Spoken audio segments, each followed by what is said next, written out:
It's the Adventurer's Awakening ceremony, and everyone rushes to grab the best weapon they can before they fight and argue like their lives depend on it, desperate to get something strong enough to give them a chance. But among the chaos, there's one guy who just stands still, completely relaxed. He waits for everyone to calm down, then strolls through the leftover weapons and picks the simplest. The others laugh at him, certain he'll never get a good class with such a useless weapon, but Jinfree ignores them.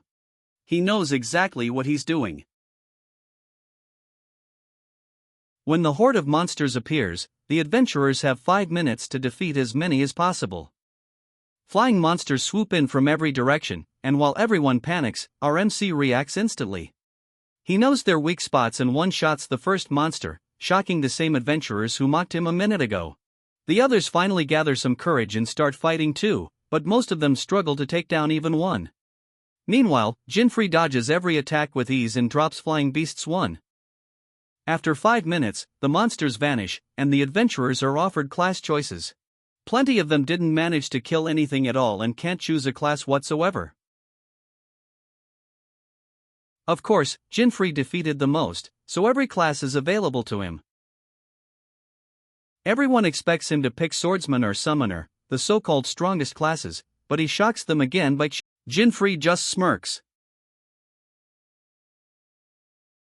He opens his inventory and combines the items he collected from the flying centipedes with his common dagger. The result stuns everyone. That's the first hidden piece of equipment Jinfree gets, and as you might guess, he's actually a seasoned gamer who beat. That's why he knows all the hidden equipment and exactly how to craft it. Our boy reflects that while most adventurers believe strength comes from levels and classes, he smiles, knowing that this sword is his first step toward greatness. The scene shifts to a lively town filled with new adventurers buying gear. He walks through the streets of Rogue Beginner, the central town of Ground 1, recognizing someone offers him an apple, and as he eats it, he thinks about his next move. He already has his first hidden rank weapon, but he still needs to grow stronger. Remembering the game's structure, he knows there are 7 continents, each with an S rank. In order to win, the adventurers need to defeat all 7 of these bosses. However, at his current level that's impossible, so he decides to level up right away by going into a dungeon. He walks down the stairs, thinking that most people usually start with an F-rank dungeon. But the next moment, a teleportation portal appears before him, one that leads. A message flashes on the screen, showing the name, the Woodman's Forest, with the objective to defeat. Standing in front of the glowing portal, he receives a system notification warning that once he enters, he cannot leave until the.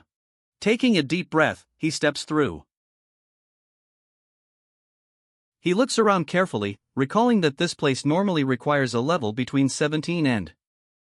With his beginner's equipment and level 1 stats, he knows he's walking on thin ice.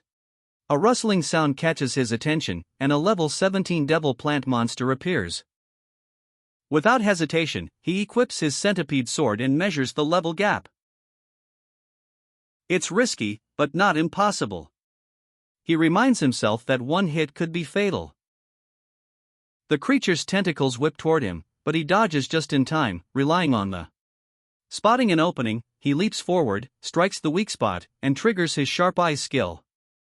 The monster dies instantly.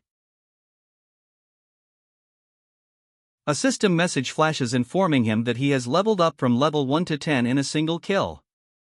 Checking his stats, he notices a huge boost in HP and MP, along with 5 stat points gained per level. He puts all 45 points into defense, raising it to 72.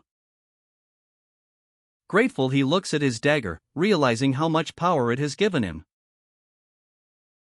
With this strength, he feels confident he could even take on a B-rank dungeon. However, he still hasn't used his dagger to its full potential. Smiling to himself, he decides to head deeper into the dungeon where the boss is waiting. As he moves forward, 3 level 23 noir snakes appear, surrounding him. He recognizes them as mid-boss monsters, and remembers that encountering 3 at. Before he can think further, one snake strikes. He dodges, muttering that their speed and aggression are exactly as he remembers. Other lunges from behind and he barely escapes. He forces himself to calm down, reminding himself that he knows their patterns in. He leaps high to land a strike, but one snake unexpectedly shields another, taking the hit for its ally. Our boy is stunned to realize that they're working together. Before he can recover, one of them bites into his shoulder from behind. He cries out in pain but manages to slash back, killing it instantly. The system informs him that he has reached level 13, panting he sits down to check his stats. His HP is barely 8 points, and he realizes that his high defense has. The only reason he put all of his stats in defense was so that he couldn't get one shot at in this dungeon. The remaining snakes move to attack, but suddenly, a notification pops up saying that the centipede. With this, his agility moves up from 19 points to 190. The sword's new ability quickness has activated, giving him 10 times his usual speed. Looking at his trembling hands, he mutters that he's not dying yet.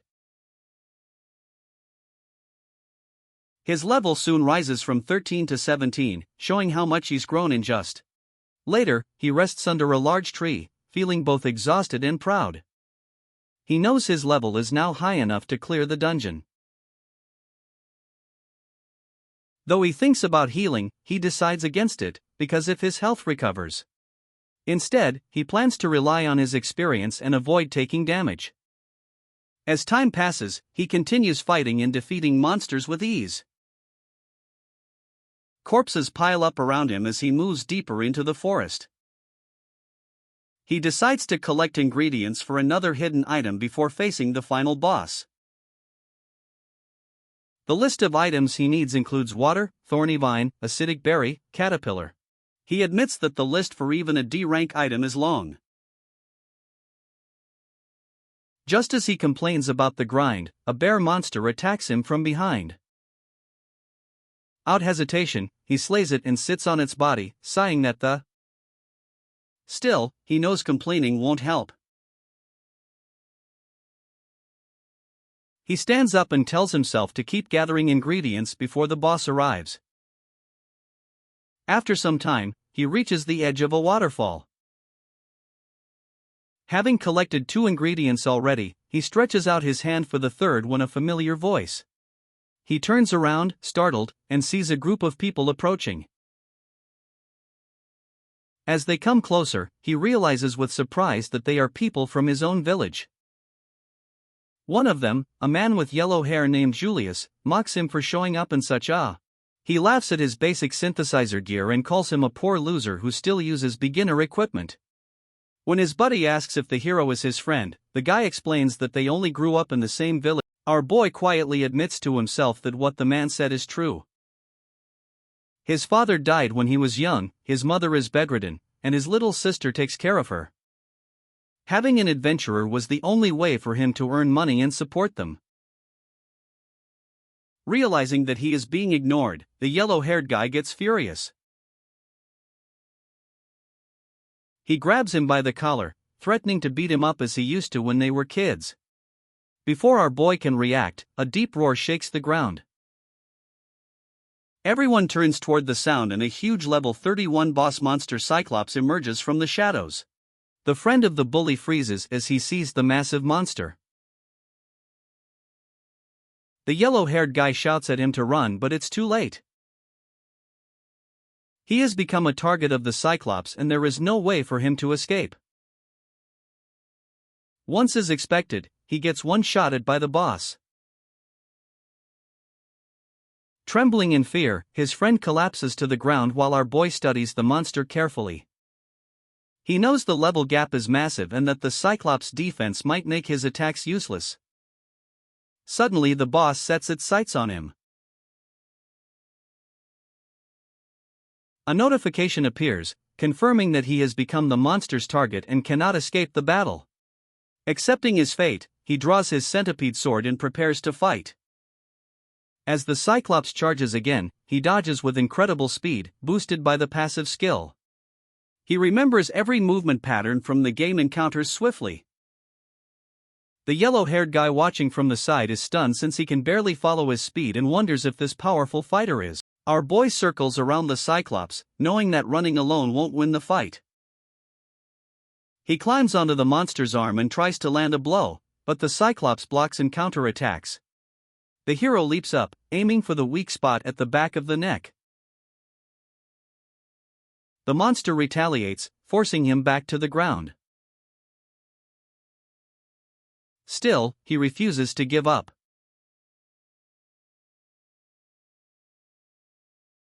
He already has 3 ingredients for a special compound but needs more. Scanning the area, he spots the remaining materials lying near the bully. He rushes over, ignoring his frightened protests, grabs the ingredients, and runs toward the. Working quickly, he brews an EFF rank poison that drains HP every second. The bully watches this and tells him that the Cyclops has high poison tolerance, so this won't do anything. Our boy assures him that he knows what he is doing. He then takes out venom extracted from the noir snake he killed earlier and combines it with the new ingredients. He infuses it directly into his centipede sword. The yellow-haired guy can only stare in disbelief as a system message appears, announcing that the hero. Our boy, however, smiles, since he knows that this is what his dagger is. The Cyclops roars again, he faces it calmly, ready for the second round. He dodges its charge, leaps onto its back, and slashes multiple times. The poison begins to take effect, though the monster resists it at first. After several attacks, the high-grade venom starts breaking through its defenses. Now weakened and staggering, the Cyclops struggles to stay upright. Our boy climbs onto its shoulder, focuses his energy, and drives his dagger straight into its eye. His sharp eye skill activates, finishing the creature in one decisive strike. A system message confirms the victory, informing him that he has gained experience for defeating the monster. The yellow-haired guy, still trembling, can't believe what he has just witnessed. Terrified, he convinces himself that the hero might kill him next and runs away in panic. Our boy watches him go, confused but unconcerned. He opens his status window and smiles, pleased to see he is leveled up again. Deciding to assign his stat points later, he checks his inventory and finds 3,500 gold in the. As he is satisfied, he remarks that the best part of solo play is keeping all the rewards for himself. He decides to send the gold home to support his family.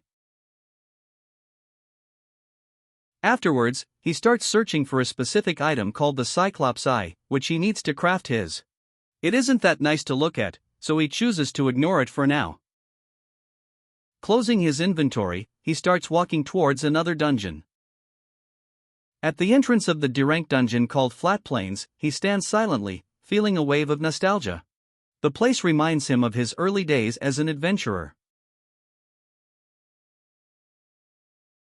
He knows that to complete the game, he must defeat the demon lords across all 7 continents. Inside, he stops in front of a statue of the divine goddess. He knows that clearing this trial will require another special material along with the Cyclops Eye, which is. Soon he is seen fighting against dog-like monsters, moving swiftly as he. While fighting, he reminds himself that he needs to keep leveling up so he can defeat every demon lord in this. As he walks through the dungeon, his thoughts turn to his family. He tells himself that once he's strong enough, he'll earn enough money for his mother. The villagers who once mocked them will finally stay quiet. Wiping the blood from his face, he promises himself that he'll grow stronger no matter what. News of his achievements soon spreads throughout the region. The Adventurers Association announces that a new adventurer named Jean-Free Van Drade, with black hair and blue eyes. The next news is about some suspicious adventurers who are over hunting cobalt birds. Back in the dungeon, our boy kills another monster and notes that he has already gathered every other ingredient he needs. Strangely, even after searching for a long time, he hasn't seen a single one of those birds, though they're not. He recalls that each continent has 7 dungeons. Dogs range from F rank to A rank, and the 7th is an S rank dungeon ruled by a demon lord. Cobalt birds usually appear in this D rank dungeon on the first continent, the one he's currently in. Feeling that something isn't right, he puts away his sword and decides to head to the. Later, he arrives in town and starts looking for a general store. He plans to ask around there, but just as he reaches the store's door, a loud voice from inside, several men are in the middle of a robbery. As they shove our boy aside, they mock him, calling him a lucky catch. Watching them go, he realizes they've just robbed the place. Outside, he sees the same men push a little girl down some stairs, but he rushes forward and catches. The thieves notice him, but don't bother to stay, leaving in a hurry. The girl's mother thanks him, and soon after, the store owner arrives, shouting that the wolf pack. Our boy asks who these wolf packs are, and the shopkeeper explains that they're a guild of thieves, and the hero is surprised to hear that the group actually exists. The man adds bitterly that the recent disappearance of cobalt birds is probably their doing too, realizing that. He grows angry. The shopkeeper continues, saying that the thieves don't care who they hurt, even women and children, and that he's. The hero watches him leave and shakes his head in disgust. To him, a guild should be a group of adventurers who protect people, not harm them.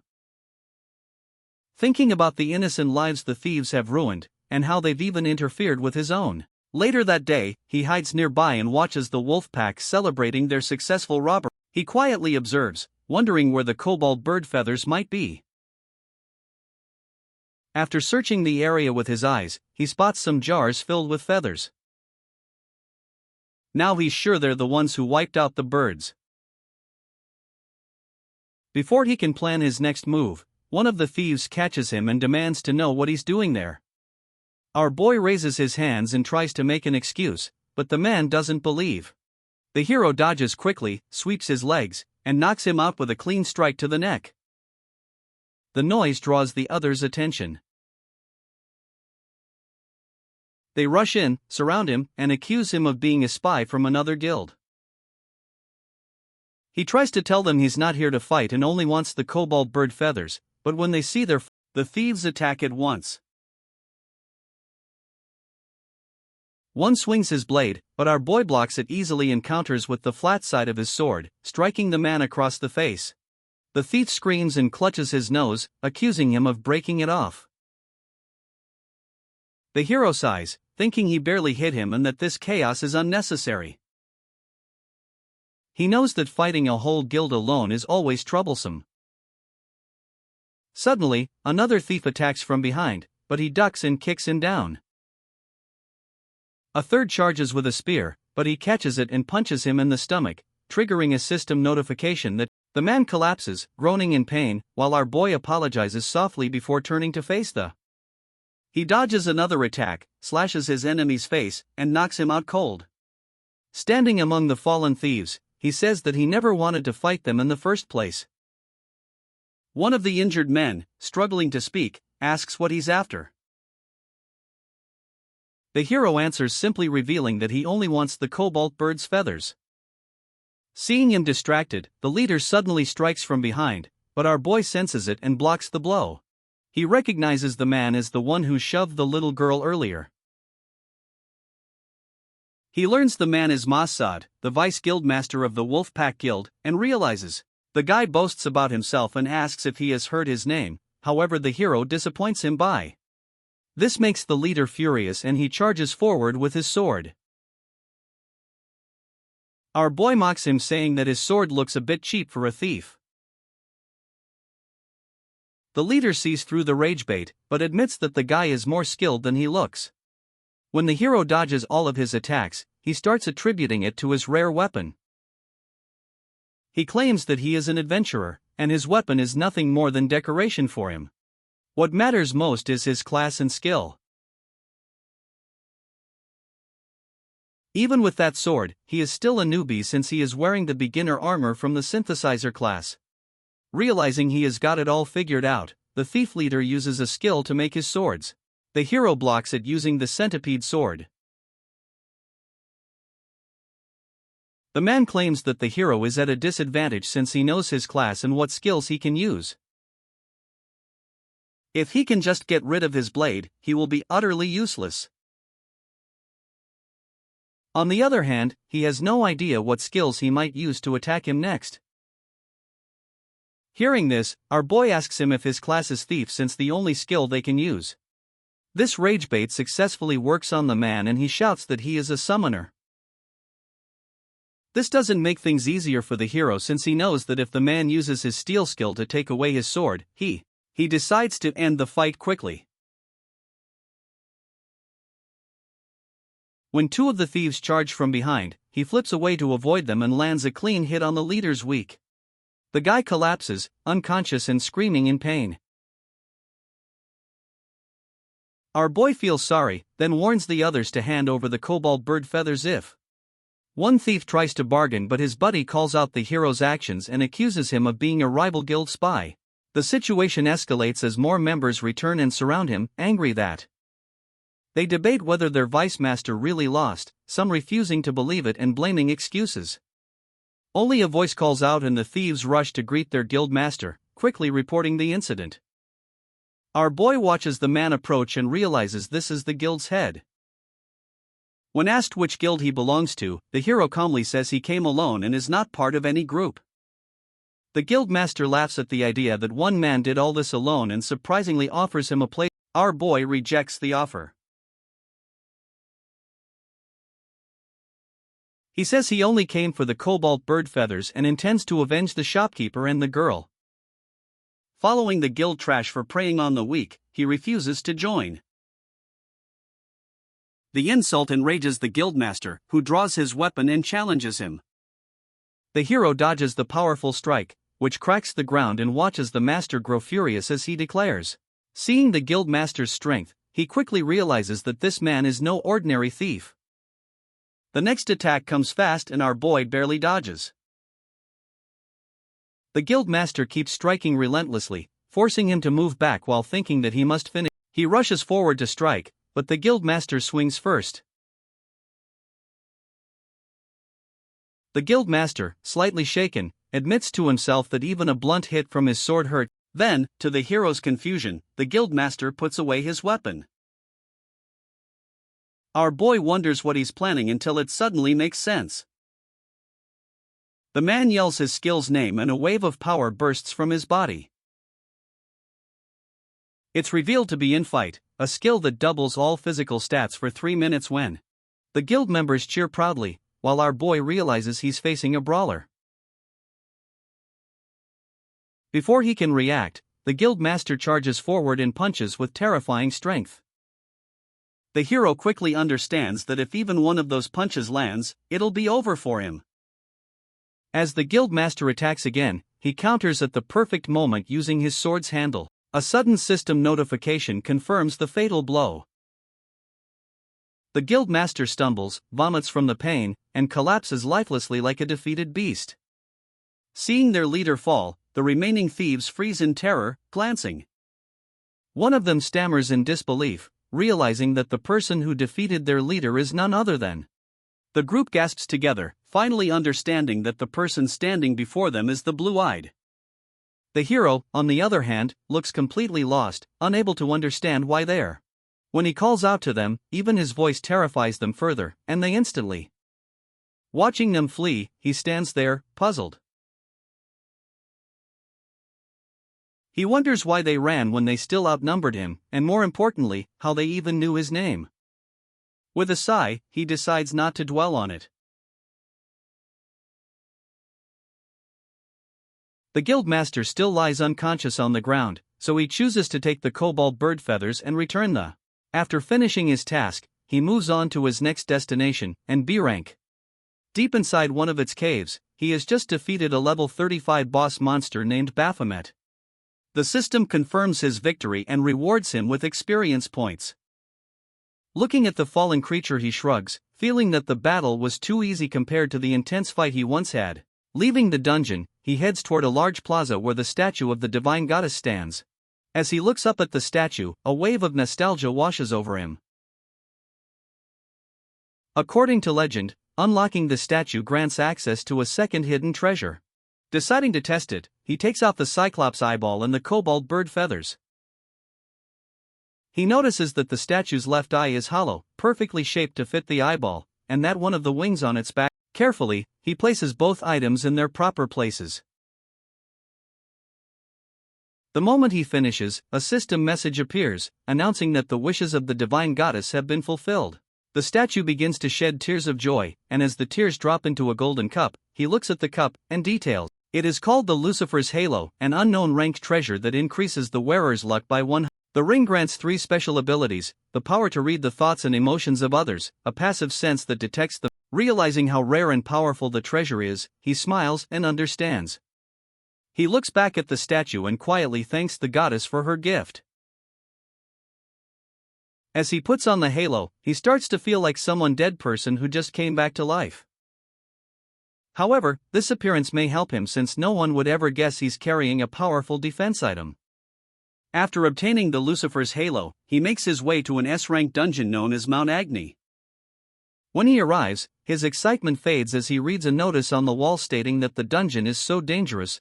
Frustrated, he sighs since he doesn't even have a team. He recalls that after defeating the boss in an S-rank dungeon, determined, he reminds himself that once he defeats the first Demon King, he'll earn a title. He needs to move forward quickly, but his thoughts are interrupted by nearby voices admiring a famous. Turning toward the sound, he spots a bunch of adventurers and notices a young woman sitting quietly among them, Freyna Ashbury, A. As he watches, his mind-reading skill activates, allowing him to sense her thoughts. She's eager to enter an S-rank dungeon but lacks enough teammates. Seeing the opportunity, he smiles to himself, thinking how perfectly this works.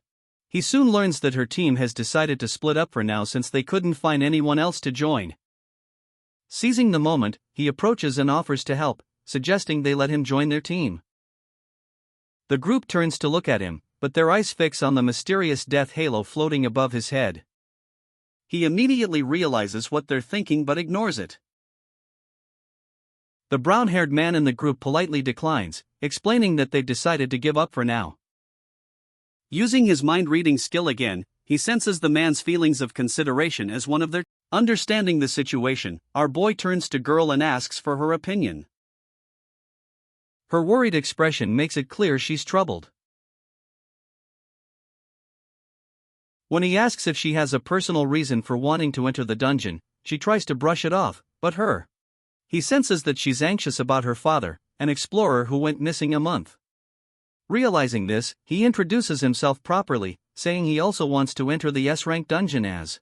At the mention of his name, the group reacts with surprise. They recall hearing about him in the news, the one who defeated 33 monsters during the baptism ceremony. In that moment, he finally understands why people often react with fear or awe when they see him. Although the girl is surprised to learn who he really is, she still doesn't let her guard down. Something about him feels strange, almost as if he can read her thoughts. He feels like someone who has been through countless battles, and that instinct makes her even more cautious. Noticing her hesitation, our boy decides to wait and see if she'll accept him. After a brief pause, she finally agrees to let him join, but warns that if he proves useless, she'll. Grateful for her decision, our boy quietly thanks his luck and the Lucifer's Halo. Time passes, and the group arrives at the S-rank dungeon filled with erupting peaks and rivers. Our boy takes the lead as the vanguard, silently complaining that he's been given the most dangerous position. Behind him, a knight whispers to the girl, unsure if letting him join was the right choice. She coldly replies that if he's helpful, good, but if not, he'll serve as bait. A red-haired young man walks up to the hero, asking if he's really the person everyone has been talking about in the news. The young man looks doubtful, and the hero can sense the distrust surrounding him. Another brown-haired adventurer overhears the exchange and scoffs, calling him a liar and mocking the glowing halo. Frustrated, he thinks to himself that they're all judging him by appearances instead of realizing how powerful. Just then, the Lucifer's Halo activates its spell detection skill. Our boy suddenly feels a powerful surge of energy approaching. He quickly realizes that something big is coming, either a monster attack or an eruption. Acting fast, he warns the support team to use their protection skills immediately. The brown-haired man hesitates, clearly annoyed by him giving commands. But before he can argue further, the volcano erupts violently, hurling molten rocks and lava. For a moment, the shield guy freezes in shock, unable to react, until our boy, the man, activates his shield skill, forming a glowing purple barrier around the group just in time to block the hero watches the scene with concern, noticing how much lava continues to fall. Realizing they'll have to wait for the eruption to calm down before moving forward. Despite the chaos, the girl remains perfectly calm, reassuring everyone to stay still and wait until it's. She steps forward with calm confidence and quietly chants a spell. As soon as the words leave her lips, a glowing magic circle forms beneath her feet, and a huge. She waits for the magic to charge completely, then raises her staff and releases the fireball with precise control. The blazing sphere shoots forward, exploding through the air and destroying all the falling lava, and, in moments, the deadly rain vanishes, leaving our boy astonished by the sheer strength of her magic. For anyone can relax, the ground trembles violently. Panic spreads as the ground collapses under red-haired guy named Arthur, sending him. The hero reacts instantly, grabbing his wrist just in time. He pulls with all his strength, trying to bring the young man back up, but before he can, the ground beneath him also gives way. Both of them fall together into the dark abyss below.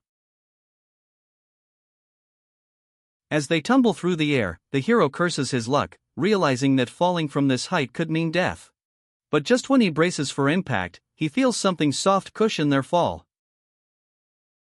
Looking around, he discovers they've landed on the back of a gigantic, soft-haired bat. At least, he lets out a sigh of relief, silently thanking the Lucifer's halo for its luck boost.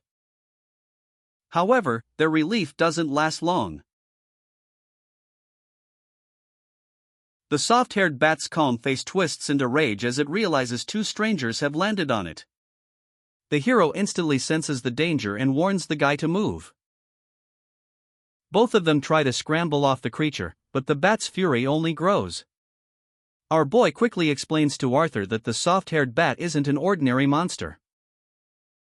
It absorbs any force that hits it, amplifies the energy, and releases it back as. The force from their fall had likely charged it up even more, making it extremely dangerous. The guy grips his dagger, ready to fight, just as the bat opens its mouth wide. A shrill sound fills the air before the creature releases a violent sound wave, blasting chunks of rock in every direction. Our boy reacts instantly, pulling the man out of harm's way and throwing him behind for safety. He warns him to stay back if he wants to live, and turns to face the furious beast head-on. The guy watches from a distance, noticing the massive holes the bat's attack left in the surrounding walls. He realizes that if the hero hadn't pushed him away earlier, he might have been crushed just like that wall. Shocked by the monster's power, he questions if this is the type of monsters found in S-rank dungeons. But his thoughts are cut short by a sudden sharp whistling sound. He turns his head and freezes in disbelief as the massive soft-haired bat lies dead. Back with the rest of the team, the girl focuses on her magic. A soft aura surrounds her as she uses it to search for traces of life. The brown-haired guy asks if she's discovered anything. She replies with relief that Arthur is still alive, but her mind stays on our boy. She recalls how he had been the first to sense the volcanic eruption and how he risked himself to save the man. The more she thinks about it, the more she begins to wonder who he really is and what kind of. The rest of the team begins to discuss their next steps. The girl argues that searching further for the red-haired guy might only drain their strength before. Their main goal is to defeat it and bring temporary peace to the land. She assures them that the man is her younger brother and that he'll be fine on his own. She hides her worry behind a calm tone, silently praying for him and her dad to make it back safe.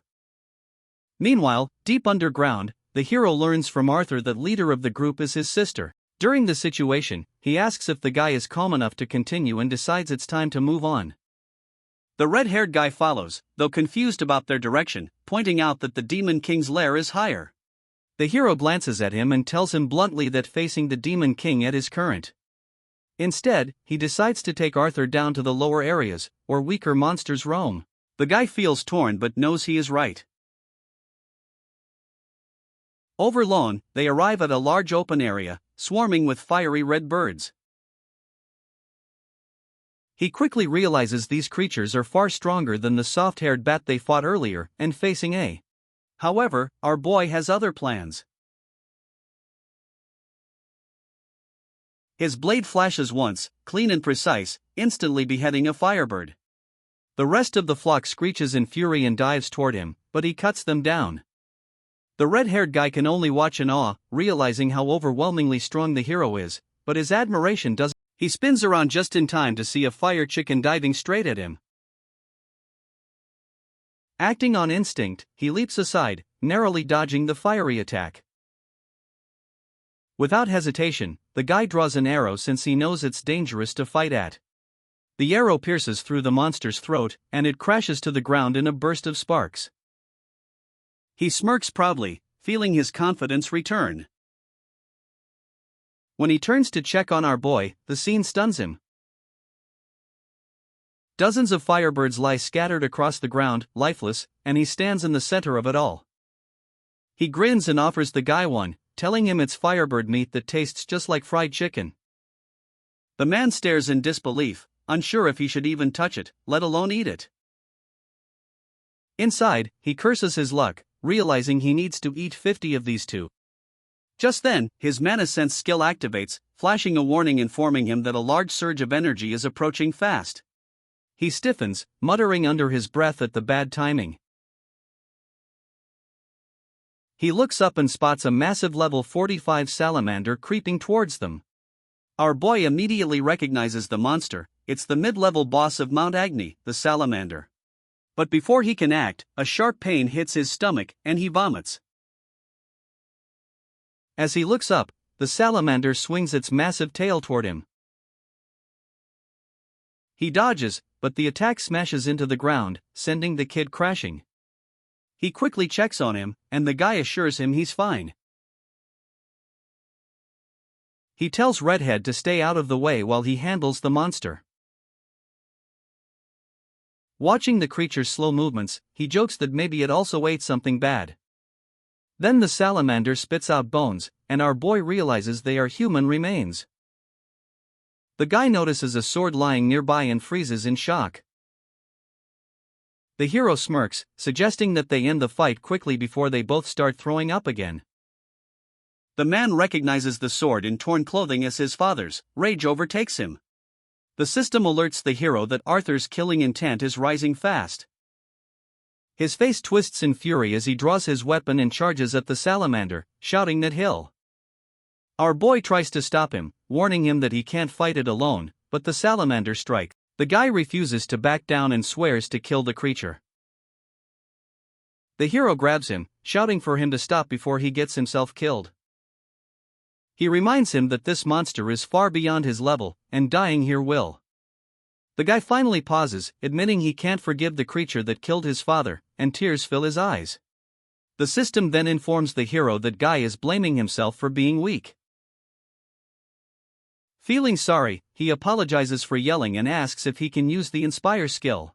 The guy lists his items, some healing potions, a bow, arrows, and the soft-haired batfire. The hero smiles and explains that it's part of the hidden ability of a hunter, though he doesn't explain. He outlines his strategy, confident that it will work. Our boy steps forward to face the salamander, asking for his support buff. The man activates his Inspire skill, summoning lightning that wraps around the hero. His strength and agility rise by 30% for 5 minutes. The guy then gives him the soft-haired batfire, which he uses immediately, feeling stronger. He rushes at the salamander, noting that its HP is enormous, and that normally it would take a whole team to defeat it. His first strike lands cleanly, spreading centipede poison through the monster's body. The guy supports him from a distance, shooting arrows that hit the salamander. the weak point our hero had identified. The battle continues. The monster soon becomes covered in arrows, but then it roars and enters rage mode. The guy feels the heat from where he stands, realizing how dangerous the fight has become. Instead of retreating, our boy plans to use the monster's boosted power against it. He strikes the soft-haired bat fur again, unleashing a burst of thunder, and realizes the salamander's weak. Arthur fires an arrow at one leg while the hero attacks the other, activating his sharp eyes. The monster weakens, but before they can finish it, the salamander begins to regenerate. The archer guy panics, realizing that if it fully heals, they won't be able to defeat it in time. They'll lose, unless they end the fight right now. The hero nods and charges forward, determined to finish the fight. As the salamander lunges at him, he slashes at its head, then tosses the soft-haired bat fur into the air and the guy aims carefully and fires an arrow, sending the first straight into the. For a moment, nothing happens, and he worries the plan failed. As he finishes counting, a huge explosion erupts inside the monster's mouth. The soft-haired bat fur has a hidden ability. It absorbs attacks and releases them back with triple the power. Right after the explosion, the system warns him that his strength buff is about to end. He looks up, relieved that they finished the battle just in time. The hero doesn't want to listen to the guy's thoughts, so he removes the lucifers. Even after, the sister arrives at the mountain peak with the rest of the group. The moment she sees her younger brother, she runs to him, asking if he's all right. Their father's sword, and her expression turns anxious. The brother explains in a trembling voice that he found both the sword and their father's clothes inside the. Hearing this, she hugs him tightly, telling him she's simply thankful he's still alive. But her brother insists that it wasn't him who saved the day, it was our hero. His attention turns to our boy, who is silently digging a grave nearby. Understanding what he's doing, the rest of the group joins in to help. Together, they bury the sword and clothes as a symbolic farewell. The sister and her brother kneel before the grave, quietly praying for their father.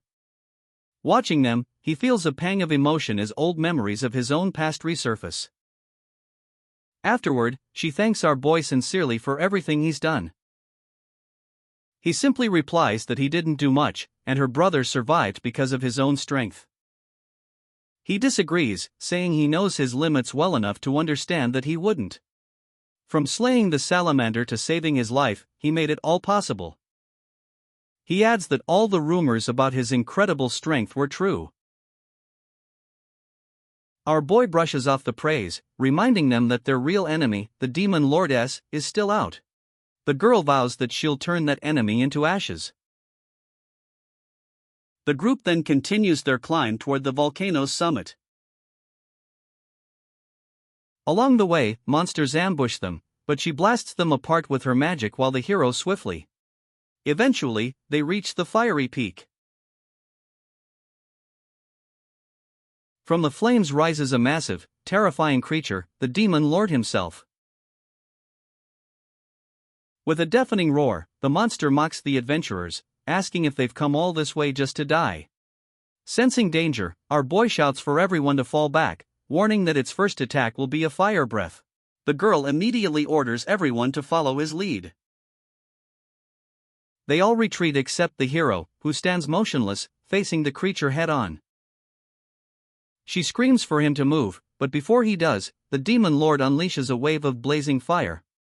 Flames engulf the area, and Shield Guy barely manages to create a barrier to protect the others. The brother cries out in panic, fearing that our hero has been burned alive. The monster laughs, confident that not even his bones could have survived. But as the smoke clears, my man is still standing, completely unharmed. The monster demands to know how he survived such intense heat, while our boy stands in front of it. The only reason he managed to survive the attack is because of the fire resistance buff he gained by. Witnessing this, the demon lord smirks, admitting that he is indeed an interesting human.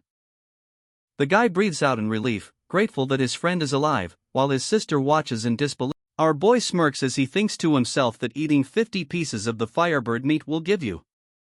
However, even that wasn't enough to block all the damage, so his health is nearly gone. It also means that his agility has increased significantly. The monster, amused, says it's been a long time since he's had such an entertaining opponent, and it releases another wave of heat and the air grows unbearably hot. All the adventurers in the area receive a burn status that drains their health every second. The girl shouts for everyone to hide behind the rocks before they're burned alive, and the group, even though they have protective equipment, the heat is still able to pierce through it. The brother peeks out and watches the hero, amazed that he's still standing so confidently in front of the demon lord. Our boy then declares that the warm-up is over, and it's time for the demon lord to die. The monster laughs loudly, saying he is unlike any human he has ever faced. He warns him not to get overconfident, just because he can handle a little heat, and vows to show him true power. Then, without warning, the demon lord dives into the magma below. The ground trembles, and moments later, he bursts upward, launching a surprise attack. The hero reacts instantly, blocking the strike with his sword, leaving everyone speechless. Impressed, the demon lord comments again on his remarkable skill, calling him an intriguing human before. The girl listens carefully and realizes the sounds are now coming from underground. Our boy closes his eyes, focusing his senses, and when the demon lord suddenly erupts from even the demon lord has surprised this time, since didn't think this attack could be dodged. He compliments his sharp instincts, but our boy calmly replies that it's not his senses. He just knows all of the movements he is going to make. Amused, the demon lord mocks him for being arrogant because of a little luck, then sinks back into the magma. The monster is still confident since the hero wasn't able to hit back despite sensing his attack. Tired of the taunts, our boy decides it's time to fight seriously. Using spell detection skill to track the enemy, he prepares to counter with his speed boost in DLA. The moment the demon lord bursts out of the magma behind him, he leaps high and slashes. He asks if the demon lord still thinks he can't hit back. Furious, the demon lord growls that he is getting too confident after a single strike and calls him a filthy human who, like. Our boy is a bit confused hearing this since this dialogue wasn't in the original game. The monster dives into the magma again, but when he resurfaces, the hero is. A system message flashes informing him that he has landed a critical hit thanks to his. The demon lord, surprised, wonders how he is predicting his every move. Suddenly, the poison effect from his sword kicks in and the demon lord begins to. Enraged, he accuses our boy of using poison and relying on dirty tricks. My man simply mentions that it was too good of an opportunity to pass on since he doesn't have any poison. The girl watches silently, realizing that this creature is strong enough to wipe out several parties at once. Yet this strange guy alone is still standing against him. Meanwhile, our boy continues to mock the demon, challenging him to land a single hit. The demon lord roars in frustration, shaking the ground. The girl quickly warns everyone to stay back as the heat grows more intense. Her brother collects himself and realizes that he won't be able to help the hero if. The demon lord launches another massive flame attack, but our boy once again stands. The demon lord demands to know what ability he is using to read his magic, but my man simply mocks him, asking if he. With a sneer, the demon lord says that even if he can predict one attack, what will he? Before the hero can react, the demon lord splits into 3 identical forms. He is shocked since this wasn't something he ever saw in the game. He realizes that while he can sense their presence, handling 3 attacks at once might be impossible. Suddenly, one demon lord appears behind him and slashes hard, dropping his HP. Another one attacks, but he narrowly dodges, and despite the pain, feels a strange thrill from the challenge. Just as a third demon lord appears to strike again, the girl casts Frost Explosion. She yells that fighting 1 against 3 is hardly fair. The demon lord roars, threatening to kill her, but before he can act, our boy swiftly cuts his neck with a. He tells the girl that they need to end it quickly since only 2 remain. One demon lord charges the hero, while the other targets the wizard girl, roaring. Both of them block the attacks, our boy with his blade and the girl with her magic. He notices her spells and asks if she can use ice magic too. She admits she can, though she prefers fire magic and rarely uses ice. She calmly says she used ice to cancel out the burn effect, even if it won't last long.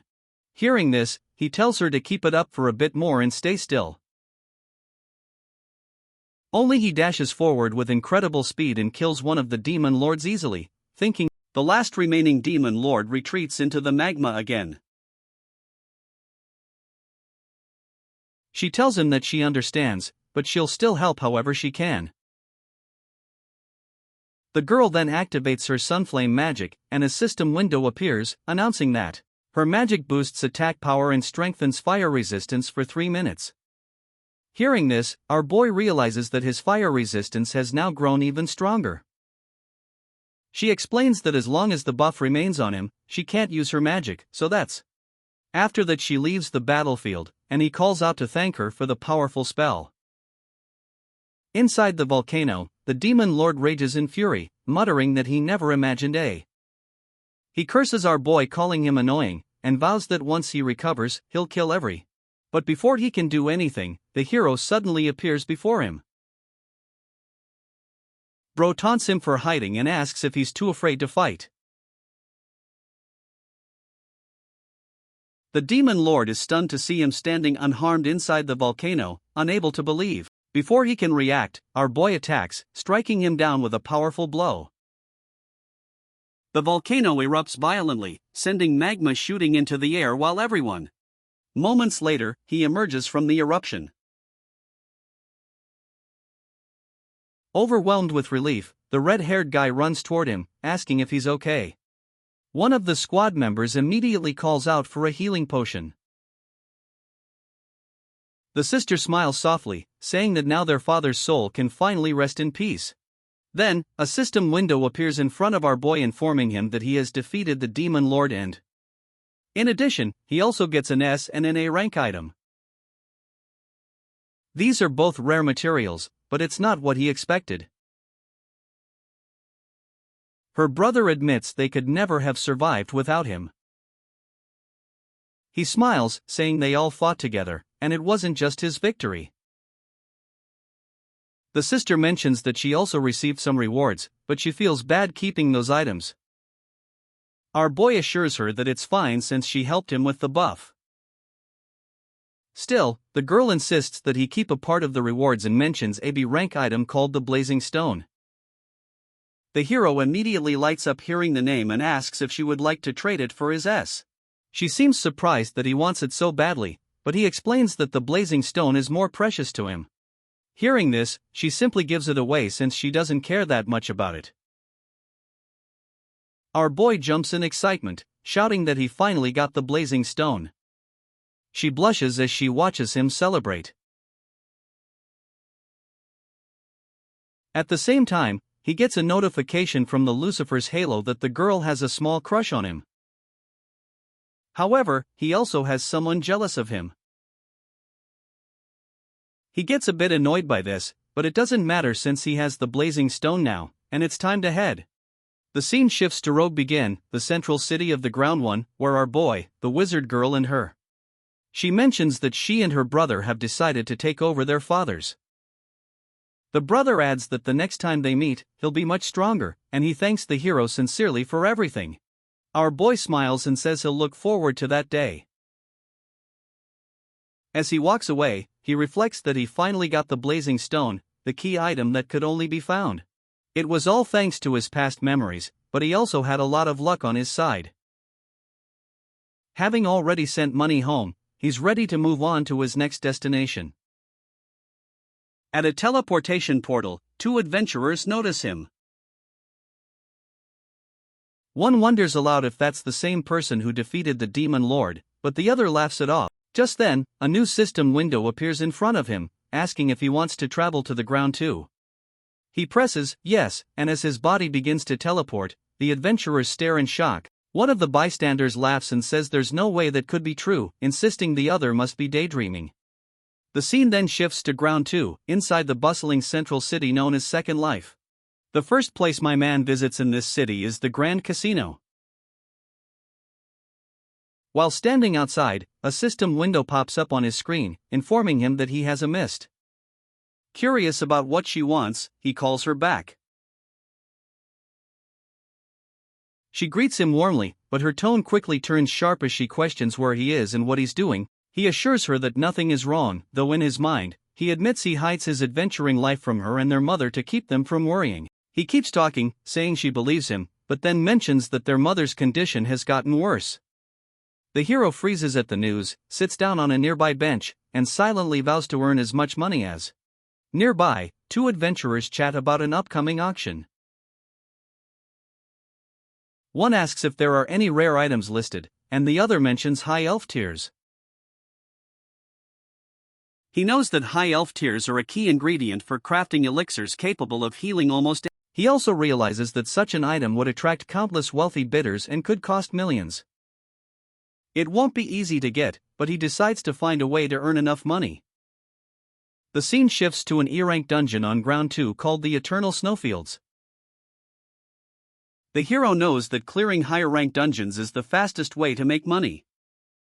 The reason for visiting this low-ranked dungeon is a bit different. Our boy hands over all the items he collected during his journey. The monster seems impressed and offers him a golden coin in exchange.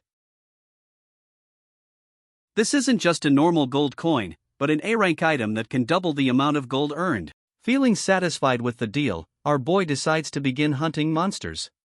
He clears wave after wave, earning a huge sum, and looks at his growing gold balance with pride.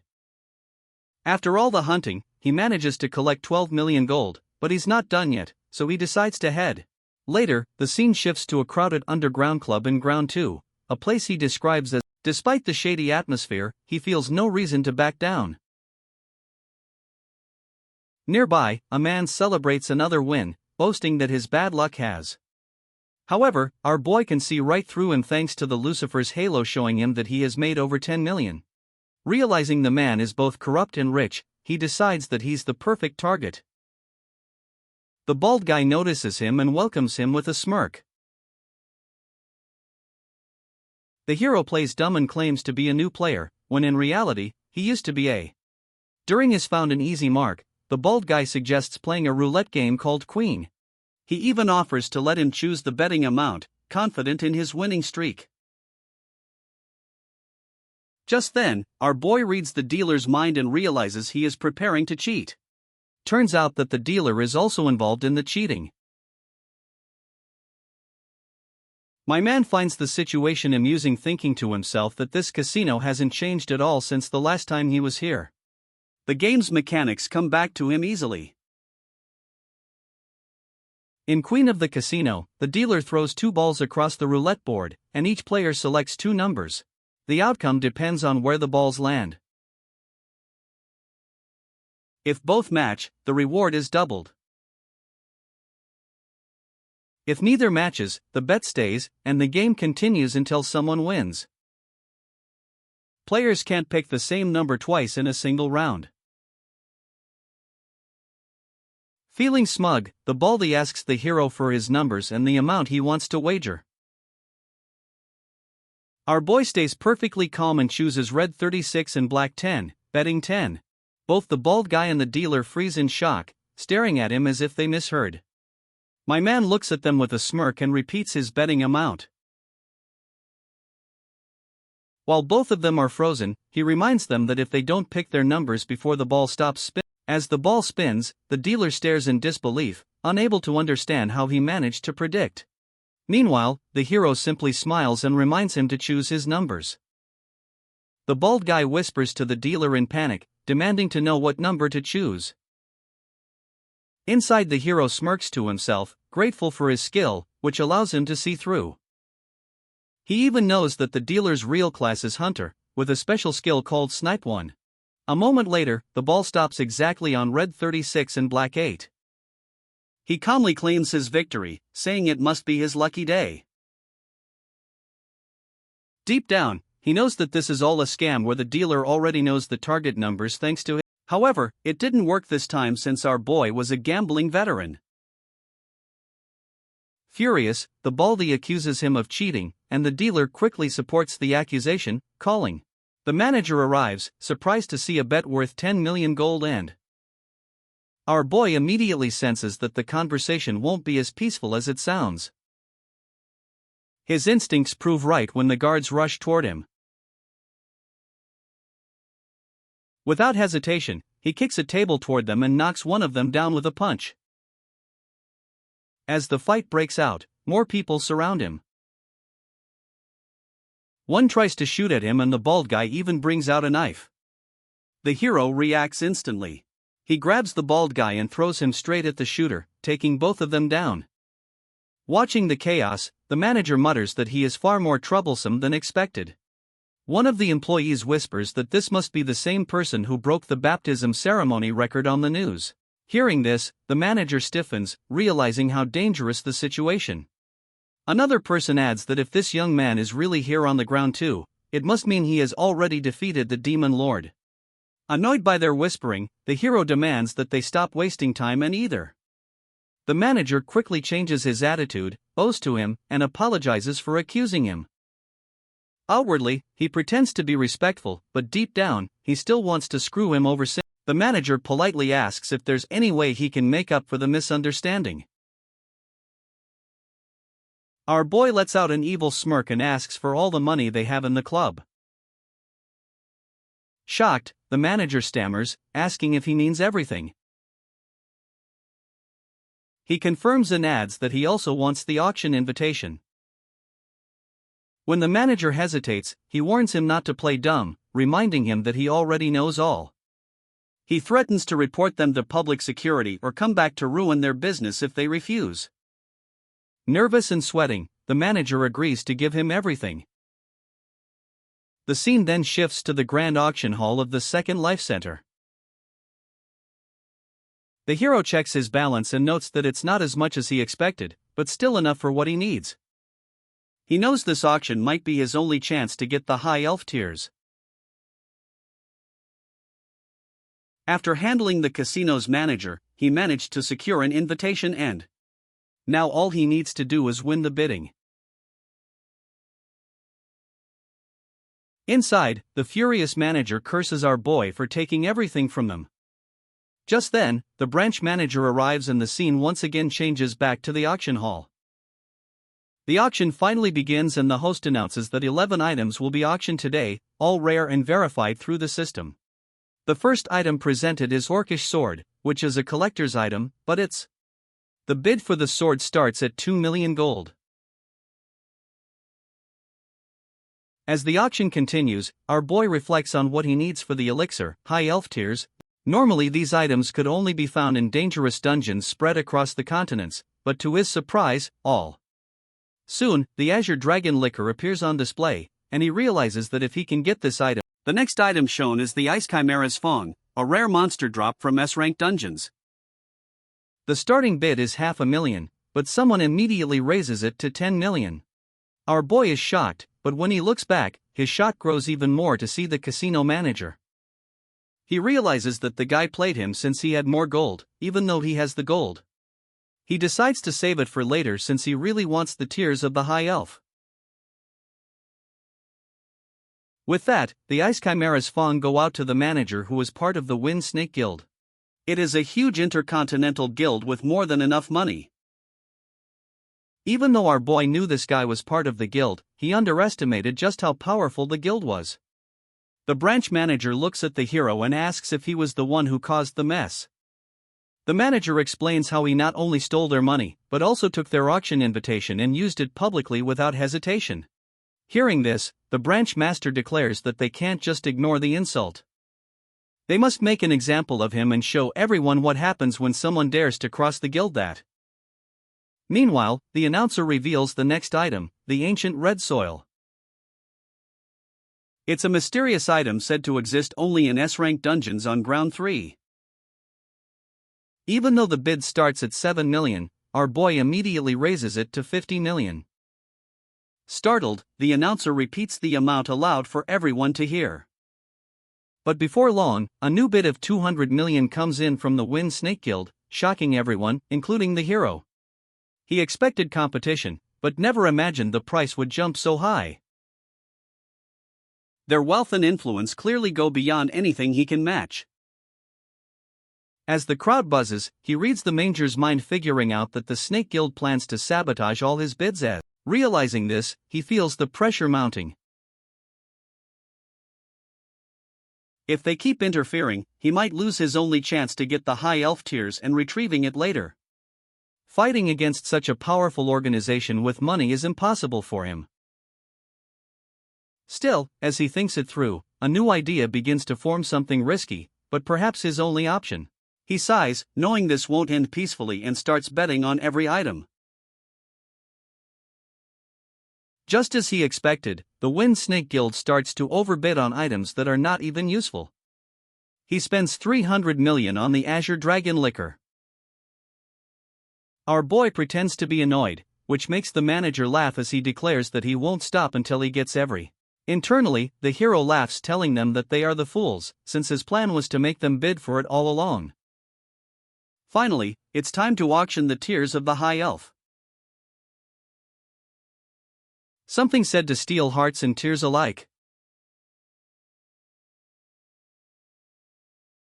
The bidding starts at 50 million, but our boy instantly raises it to 500 million, shocking everyone.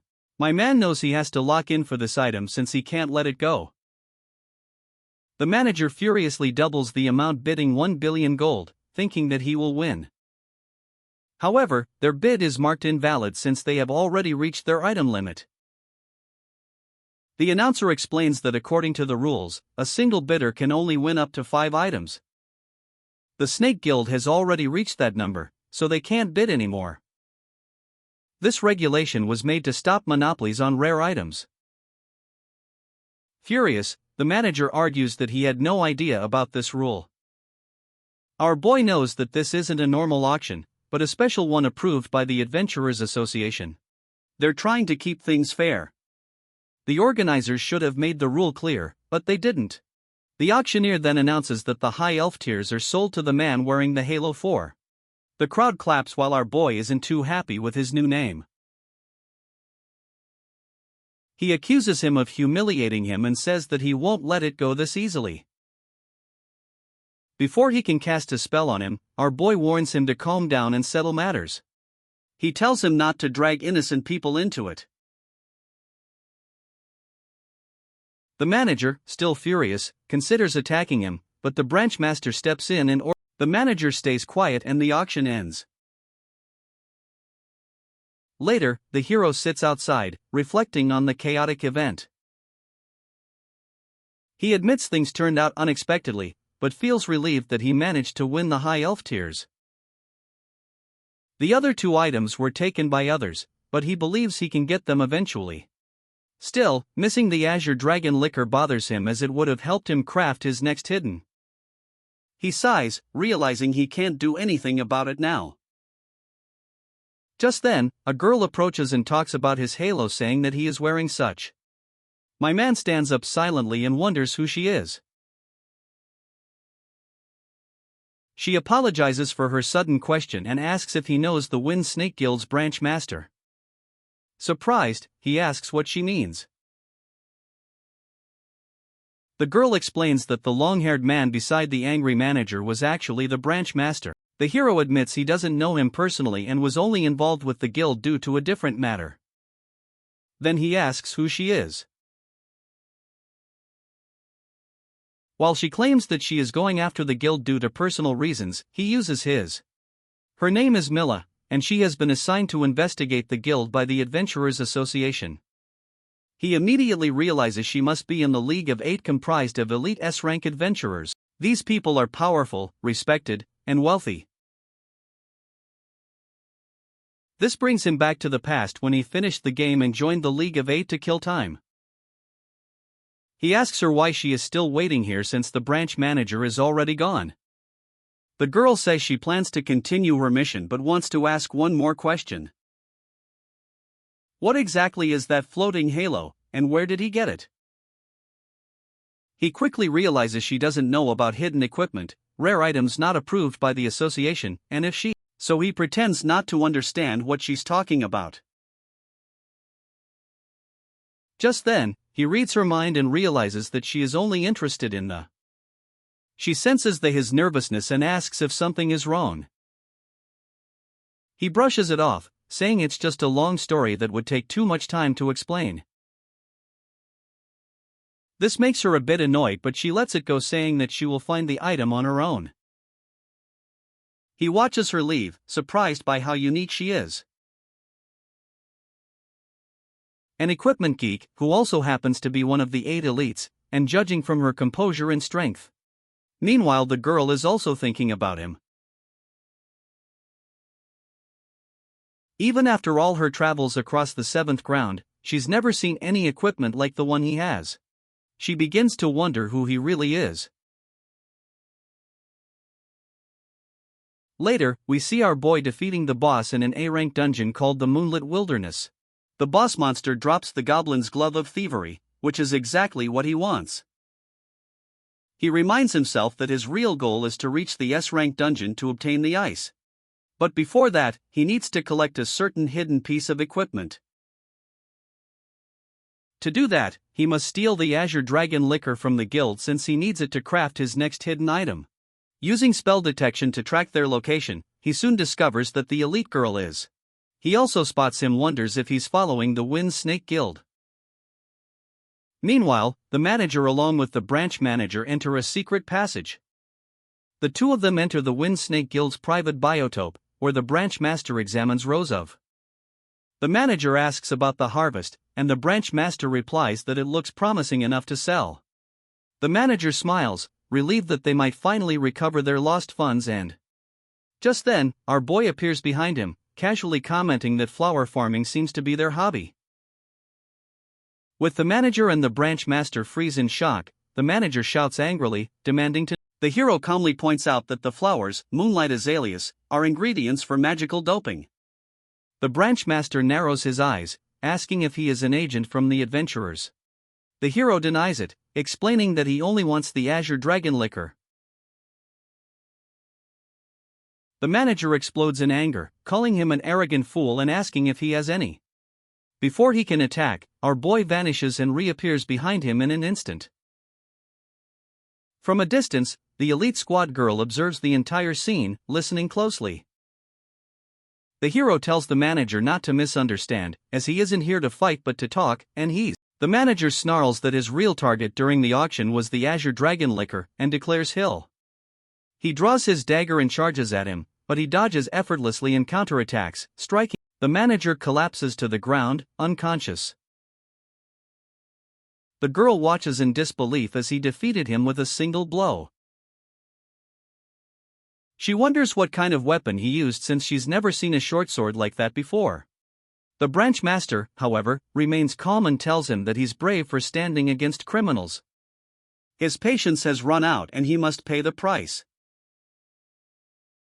Our boy smirks, saying he's also tired of holding back and is ready to fight seriously. From her vantage point, the girl stays focused, eager to see how the hero's weapon performs in real combat. As the fight begins, our boy immediately senses that the branchmaster's level is. Their blades clash fiercely and he seems to be struggling a bit.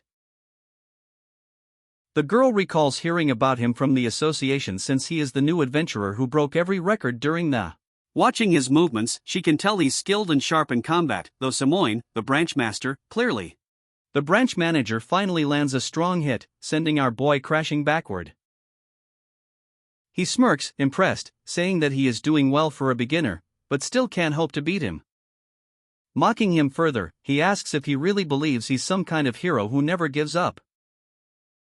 Our boy wipes the blood from his lip and says that being a hero means nothing to him, as he only follows his.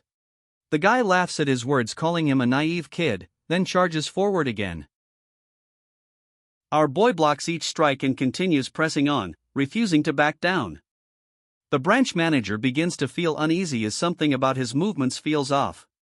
He hadn't planned to use his class skill, but this opponent seems different. Moving closely, both he and the girl realize that the hero is dodging all of his attacks with his eyes closed. The elite girl has never heard of such an ability, and notices that he hasn't used any. This makes her think it must be a hidden skill from his mysterious equipment. The guy manages to block his strike, but before the next move, a glowing system window appears. To unlock this ability, he had to raise his spell detection level to 252. The spell detection level increases by blocking enemy attacks during battle, and the stronger the enemy, the faster the progress. Through his fights with the branch manager and the demon lord of Ground 1, the hero has now. Reading it, he realizes how fast he leveled up and feels lucky that the branch manager's strength helped him reach the. Just as he's lost in thought, the guy drives his sword into the hero's chest.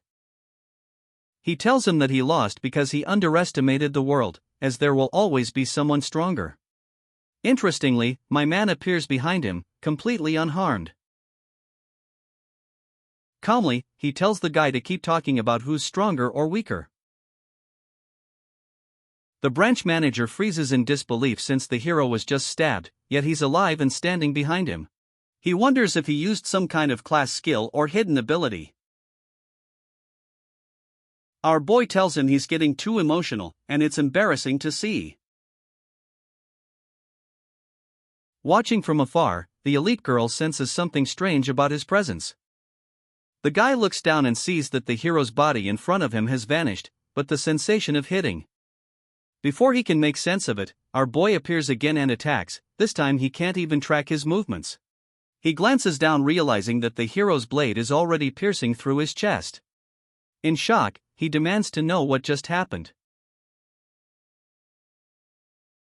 The girl watches as the man screams in pain, though he appears just fine on the outside. This is all thanks to the third skill our hero just unlocked. It causes any person whom he makes eye contact to have hallucinations. The girl then steps out from the shadows, and he greets her with a smirk, remarking that she must have enjoyed tailing him. She responds calmly that she wasn't following him, and her real target was the. Our boy laughs as he starts walking away, asking her to take care of the rest. But suddenly he pauses, realizing there's one last thing to do. He opens his inventory, equips the goblin's glove of thievery, and walks toward the manager's body. Using the gloves, he extracts the azure dragon liquor, thinking to himself that it will help him defeat the second. The girl keeps staring at him, which makes him nervous. He asks if something's wrong and clarifies that everything he's doing is perfectly legal. She assures him she has no issue, so he waves goodbye and walks off. Watching him leave, she reflects that there's no proof he used any class skills or prohibited items. It isn't on the association's forbidden list, so technically, he hasn't broken any rules. Still, she concludes that he is far from an ordinary adventurer. The hero finally arrives with a smile, as it's time to craft his next hidden item using the liquor. Just as he's about to enter, two men storm out, yelling at someone inside, complaining about an old blacksmith who keeps boasting. Our boy chuckles inwardly, knowing exactly who the man is talking about. Tova, the legendary craftsman who only listens to those who bring him special gifts. When he steps inside and politely calls out, "Excuse me," a hammer suddenly flies straight toward him. He blocks it effortlessly with a piece of wood. Everything before him is the grumpy old blacksmith himself, glaring in annoyance. He growls that he's tired of random kids interrupting his work and insists he. Our boy sighs inwardly, realizing he hasn't changed at all. Still, he asks the old man to just hear him out for a moment, but the old man naps back immediately. My man proudly shows him the azure dragon liquor, and mentions that he brought something special just for him. The old man is stunned to see such a rare drink in his hands and excitedly demands it. Our boy remembers that in the game, offering this old man the azure dragon liquor makes him drunk and friendly enough to force. He then takes out the blazing stone and shows it to the old guy. Impressed, he invites him inside, where our boy pours the wine. The old man becomes emotional, reminiscing that his late wife used to love this wine, especially. The hero smiles quietly, thinking that he has triggered the hidden event he was aiming for. The rule, offering only the wine grants S-rank equipment, but combining it with the blazing stone unlocks. The night passes with the old man drinking and talking until morning. When the sun rises, our boy notices that the old man has stayed awake all night. Feeling grateful, he cheerfully promises to forge something truly special as thanks. He gratefully accepts, already expecting such skill from the legendary blacksmith. The final item is the third piece of the hidden equipment. The powerful piece of leg armor, which gives him free movement and the ability to teleport. It also has a skill that's still locked. With this item, our boy feels like he is ready to head into the S-rank dungeon called Grace Castle, hearing that the drink has a special effect that makes the body extremely warm. He then warns our boy about the S-rank dungeon and reminds him to be cautious of the Ice Demon Lord. The hero thanks him and sets out for the ground 2, where the S-rank dungeon, Grace Castle, stands. When he arrives, he immediately feels the biting cold and takes out the liquor the old man gave him. After drinking it, he feels pleasant warmth spreading through his body, and his status window shows. Relieved, he smiles, thinking that he won't need heavy winter clothing anymore. Nearby adventurers notice him and start whispering.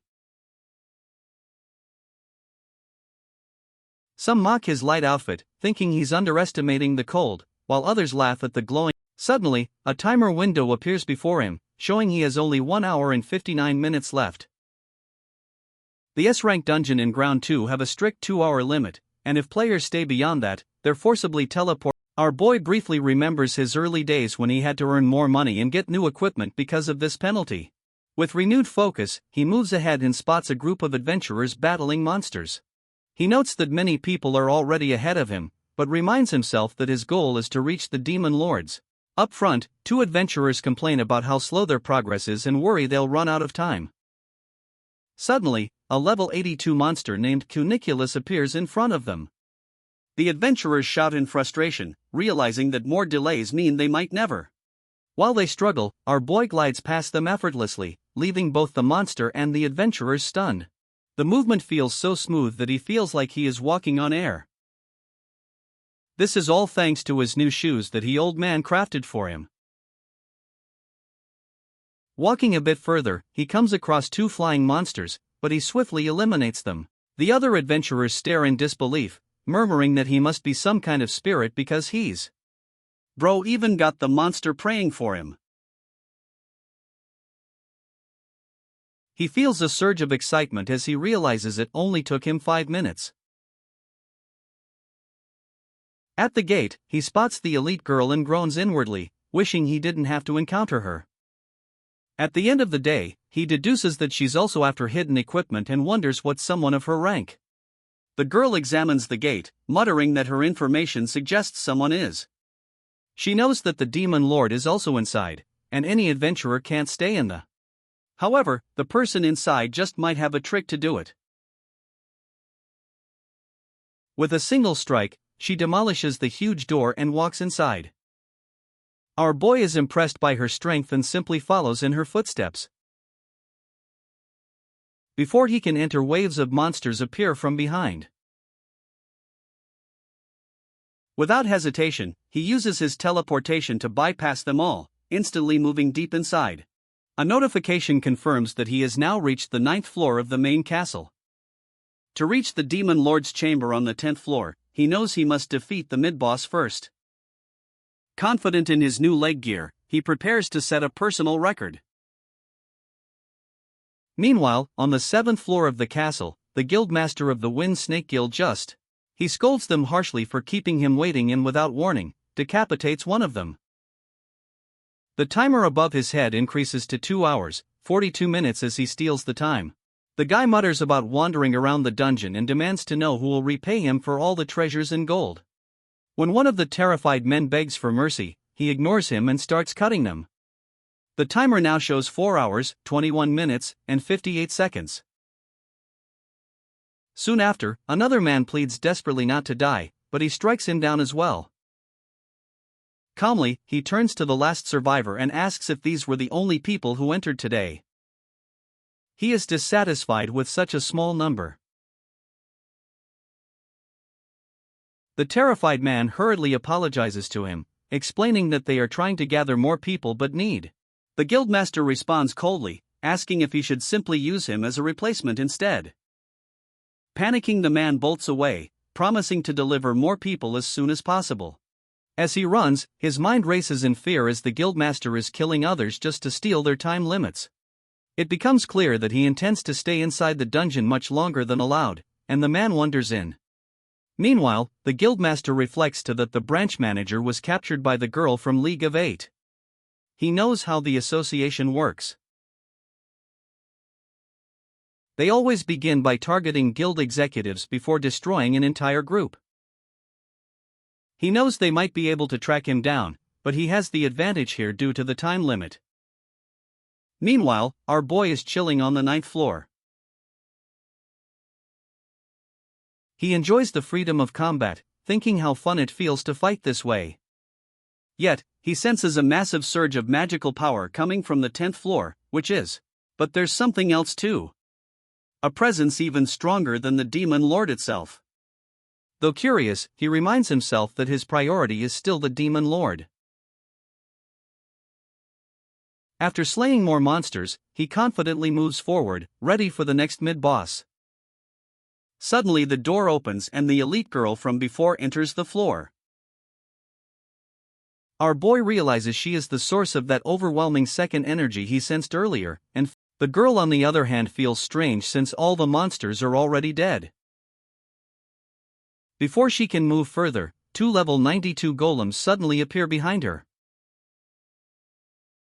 She realizes that something must have triggered this mid-boss's sudden arrival. Without wasting any time, she summons a spirit and apologizes under her breath, saying she can't. Watching from above, our boy is amazed. He realizes just how powerful she really is, defeating 2 mid-bosses with 1 attack. He recalls that defeating a mid-boss causes a door to appear, leading directly. Instead of going in, she decides to continue her search, mentioning that she'll check the annex building next. Hearing this, the hero feels relieved since it means that she isn't interested in the demon lord. Moments later, she suddenly senses someone watching her. She spins around, scanning the area, but finds nothing. She brushes it off, convincing herself it must be her imagination, and refocuses on her mission. After she leaves, our boy opens the heavy door and steps inside. The room is littered with corpses. The demon lord laughs, looking at him, and mockingly calls him livestock that will soon join the dead. The hero examines the corpses and senses something strange. Not all of them are dead. The guy looks at him and tells him to run away. Before he can react, the demon lord launches an attack, but our boy swiftly dodges. However, unlike before, the timing now feels unpredictable. The demon lord laughs cruelly, boasting about the taste of human flesh and saying he is the 10th person to. Perfect for his next feast. One of the few survivors nearby silently despairs, thinking that fighting such a. Then, with a roar, the demon lord charges toward the hero, declaring that the slaughter will begin. Our boy instantly uses his teleportation skill and strikes head-on, slashing the demon. Blood splatters, and the creature screams in agony. The surviving man watches in disbelief, unable to process what just happened. Unfazed, my man tells the demon lord to stop whining, claiming the wound couldn't have hurt that much. Amused rather than angry, the demon lord laughs again, calling him a surprisingly sharp piece of livestock. He mentions that this fight will serve as a good warm-up before his meal. Suddenly he releases a powerful ice spell, freezing the entire area above him. The ice crashes down and the boss laughs, thinking to himself that the hero couldn't possibly survive this. But within seconds, he reappears right behind him and drives his dagger deep into the Demon Lord's back. The Demon Lord collapses to his knees with blood pouring out as disbelief fills his eyes. He realizes he never even saw him move. It didn't feel like speed at all, but as if he simply appeared beside him in an instant. With 3 pieces of hidden equipment already in his possession, our boy doesn't see the. His only goal is to finish the fight quickly, but he knows he can't end it just yet since he needs to keep the boss. As he charges forward again, the Demon Lord grabs a human corpse and uses it as a shield. The sudden move makes him hesitate, shocked by the cruelty of it. The boss mocks him, saying the body is already dead and calling it nothing more than meat. Laughing, the Demon Lord raises his hand and casts a spell called Glacier Marionette. Instantly, every corpse around them floats into the air and begins to move again. With a command, he orders the undead to attack the hero. Our boy watches as the lifeless bodies rush toward him, realizing that he has never seen this spell before. He wonders why the demon lords in this world have abilities that never existed in the game version. While he fends off the undead, the demon lord notices one last person still barely alive, hiding nearby. Amused, he decides to deal with the survivor next. The terrified man freezes in panic, realizing the monster has spotted him. Before the boss can make a move, our boy suddenly slashes off his hand, shouting that the fight is with him. Furious, the demon lord roars in pain and his body turns purple. A system message appears, showing that he's been severely poisoned and is losing health every second. In rage, the demon lord summons the ice chimera. Seeing it, our boy smiles since this is exactly what he was waiting for. He quickly launches into battle and defeats the chimera, finally obtaining its fong. Though his centipede equipment's durability drops below 500. Turning back to the boss, he tells him that the fight is over. A new window appears, announcing that the third skill of the centipede sword has been unlocked. Meanwhile, the guildmaster is still busy killing people to increase his timer. He tells the last surviving man that there's nowhere left to run. Just as he raises his sword to finish him off, a fierce gust of wind knocks the weapon. The girl from the association steps forward through the storm, declaring that She lists his crimes: murder, human trafficking, illegal gambling, and black market item production, saying now he's even killing his own guild members to steal their time limits, truly. She suddenly summons the spirit of water, Undine, the spirit of fire, Ifrit, and the spirit. The guildmaster watches her carefully, realizing her elementals are all top tier, and that she controls 3. Trying to sound confident, he demands to know who she is and whether she works for the association. The girl introduces herself as Neela Goldlin from the League of Eight, and declares that she's here to arrest him. Back inside the Demon Lord's chamber, our boy feels a thrill of excitement since he has just unlocked the third. The Demon Lord snarls furiously, saying he's tired of his defiance and will crush him into. With a burst of speed, the boss spreads his wings and soars into the air, laughing as he looks down, mocking our boy to stay. But the hero rises into the air as well, smiling with amusement, saying the fight is finally getting interesting. The Demon Lord is taken aback to see him flying, and after a moment of disbelief, sneers that he conjures the trident of despair and hurls it at the hero, shouting that anyone who interferes with Our boy dodges every attack with ease, which only enrages the Demon Lord further. As the boss rushes in again, he finally uses his blade's third skill, allowing him to melt it to any shape. Before the boss knows it, our boy is on top of him with a massive sword about to cut him down. The blow cuts straight through the Demon Lord's weapon and pierces his body in one motion. A system notification informs him that he has defeated the dungeon boss in 1 hour, 21 minutes. Our boy smiles brightly, realizing he has just broken his own record. The lone surviving man nearby stares at him in disbelief, unable to comprehend how one person. Suddenly he runs out of timer and gets teleported back. Even though he will lose half of his items in gold, the hero is glad that he is at least alive. Looking down at the ice chimera fong in his hand, he grins to himself. Now only one more ingredient remains, the ancient red soil. Once he finds it, he can finally craft the elixir that will completely heal his mother. But before he can celebrate, the ground suddenly shakes violently beneath his feet. The tremors grow stronger, and he looks around in confusion, wondering what could be causing such. The scene shifts back to the association girl and the guildmaster, where he calls her ruthless just before he swiftly dodges her strike with his short sword. She follows up with a powerful move called Torrential Wave, which he blocks effortlessly. From a distance, our boy observes the fight and realizes that the tremors he felt. He watches closely, noting the guildmaster's incredible swordsmanship and wonders if this is. The guildmaster taunts her, mocking her strength and claiming she isn't worthy of her title among the League of Eight. He swings his sword, sending out sharp gusts of wind, and when she briefly loses focus, laughing confidently, he boasts that the fight is already over, and that she's far weaker than he expected. The girl, however, remains calm and mocks him instead, reminding him of his failures and how he never. Her words shake him, and he suddenly realizes that the figure he attacked earlier was just an after-image. She tells him that since he once strayed from the right path after being expelled from the association, the guy begins to panic, sensing an immense power building around her. Behind him, the spirit of heavenly thunder, Kiran, appears.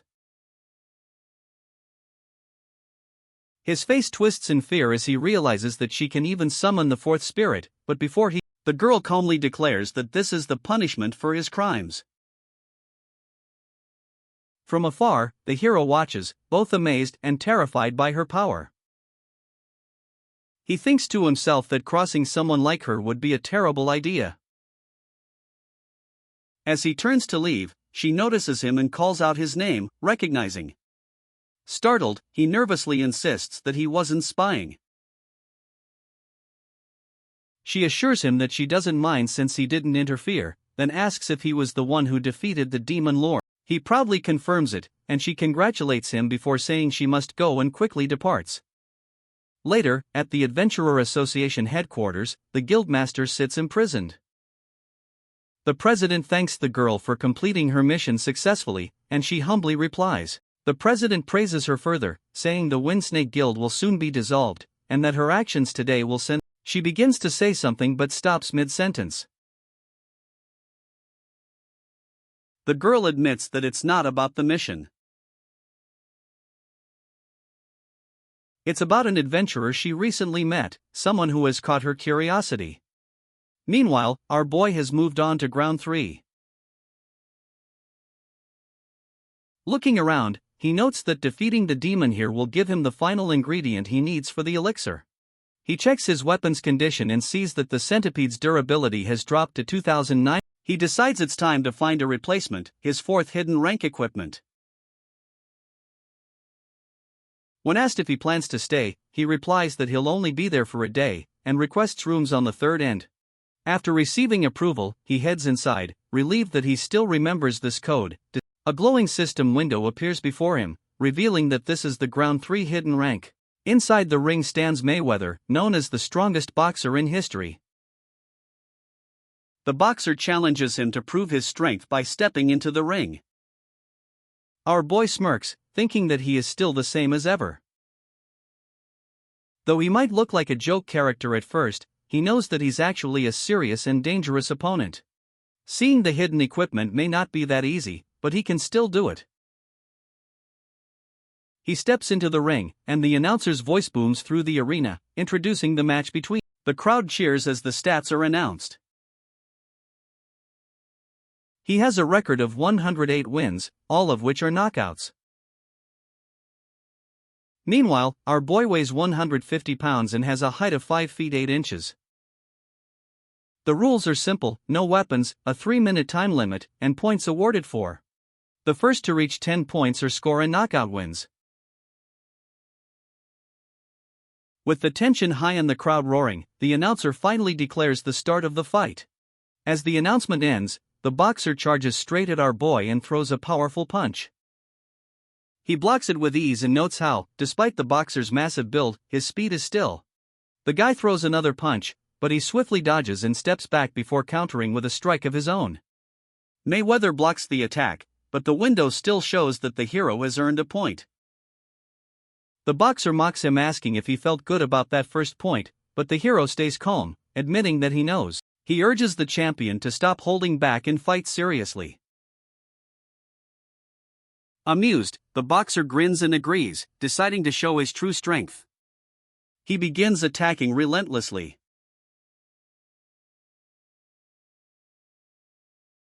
Watching him, the boxer is impressed, but he knows he will run out of stamina soon. Our boy can only defend against his ferocious attack, even if it means giving up. In reality, there is no way for him to win this fight. According to the game mechanics, the speed and power of his opponent continue to increase every time. The score window now shows the boxer at 43 points while our boy only has 1. The guy backs him into a corner and continues punching him, giving him no chance to recover. The hero barely manages to avoid getting knocked out. He knows that he can't win, but in order to obtain the 4th hidden equipment, he has to. Before the boxer can throw his next punch, our boy swiftly moves underneath it and hits him in the face. Watching him fight back only makes the guy more excited, and he starts to hit even harder. He finally lands a killer uppercut, but our boy clings on.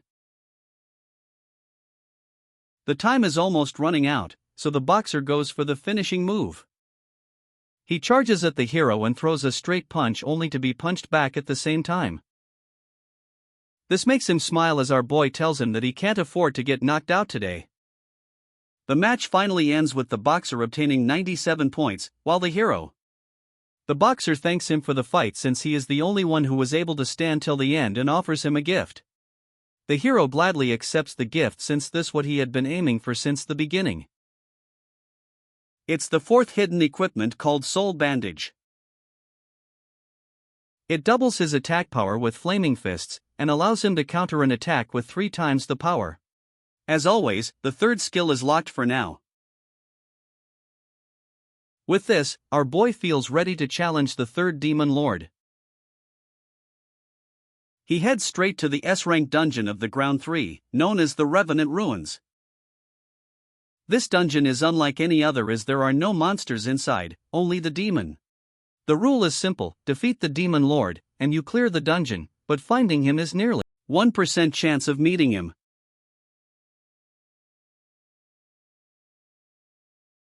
Adventurers usually spend endless hours scouring every inch of the desert-like ruins, only our boy doesn't have that kind of time to waste.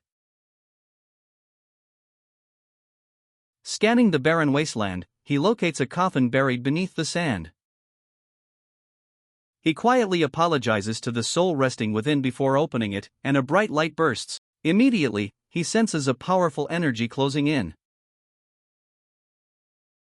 The ground trembles violently, and from beneath the earth rises the 3rd Demon Lord, Jackal.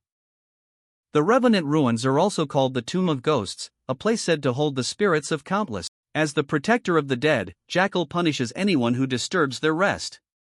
He begins his grim incantation, and our boy calmly equips the soul bandage.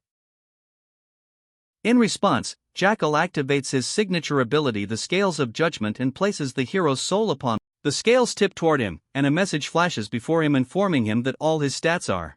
The boss warns him to repent with his life, but he stays calm.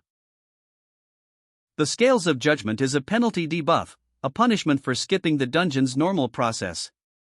It's the cost of forcing an early encounter with the boss. To our boy, it's just another obstacle, one that makes the fight even more thrilling. Now the only thing he needs to do is to defeat the boss before he uses some skill that wasn't. Just as he speaks, the boss attacks, firing a barrage of dark bullets. Since his hallucination skill doesn't work on monsters, this battle will have to rely purely on. He counters with a punch, but the boss vanishes and reappears behind him, firing again. He reacts quickly, flipping away and leaping toward him, aiming for a direct strike. The boss blocks his attack and retaliates with another wave of bullets, forcing him to back off. He can already feel his weakened body from the stat debuff. In the middle of the chaos, a faint ringing interrupts him, and his status window flashes with an incoming call. He glances at it, worried something might have happened to their mother, but he knows this isn't the time to. The Demon Lord shifts tactics, summoning a swirling black vortex. Our boy immediately activates Soul Bandage's ability, catching the Demon Lord off guard. His fist ignites into flames due to his first skill that doubles his attack damage while he rushes forward, striking the boss square in the face and sending him flying. The Demon Lord quickly studies himself midair, smirking in disdain as he mocks the power of his flaming punch. Our boy responds by asking him to stop yapping. The hero immediately senses something strange about this attack. From the vortex, the Demon Lord releases his deadly skill, Night Meteor. A gigantic black fist bursts out of the void, slamming into the hero with immense power, and sending him. The boss sneers in satisfaction, boasting that he has now witnessed the might of his invisible fist. Sitting amidst the debris, our boy wonders why the Demon Lords in this world possess abilities so different. As he tries to stand up, the boss slowly starts walking towards him.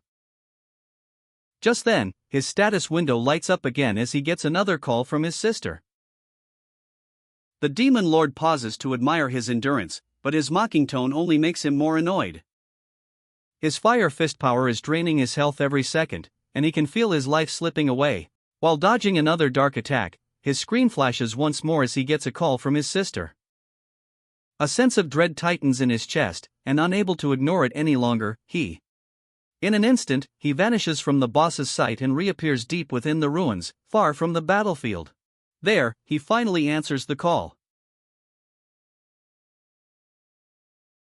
He explains he's in the middle of something important, but she cries that their mother doesn't have much time left. Before he can say more, the boss locates him again. He ends the call, promising his sister that he'll return right away. The Demon Lord accuses him of trying to flee after defiling a soul. He summons Night Meteor once again. But before the blow can land, the hero teleports behind him in a flash and launches a blazing fire fist punch. The boss blocks it easily with his palm, mocking his futile effort. The hero, however, knows that the damage from these punches is adding up. The boss retaliates with another Night Meteor, but this time our boy dodges it effortlessly. He then switches tactics, activating the second skill of Soul Bandage, X Counter. With incredible force, he strikes the boss with his own amplified Night Meteor, sending the demon. The devastating blow ends the battle once and for all. It had double his own attack power, plus 3 times the power of the Night Meteor behind it. With the third Demon Lord defeated, he obtains the ancient red soil along with other rewards, wasting no time. In a quiet village on the outskirts of the Ground 1, his mother lies unconscious in bed. He bursts into the house, asking about her condition.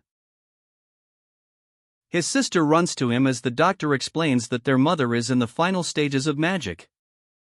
Dark patches have spread across her body, and she's fallen into a coma.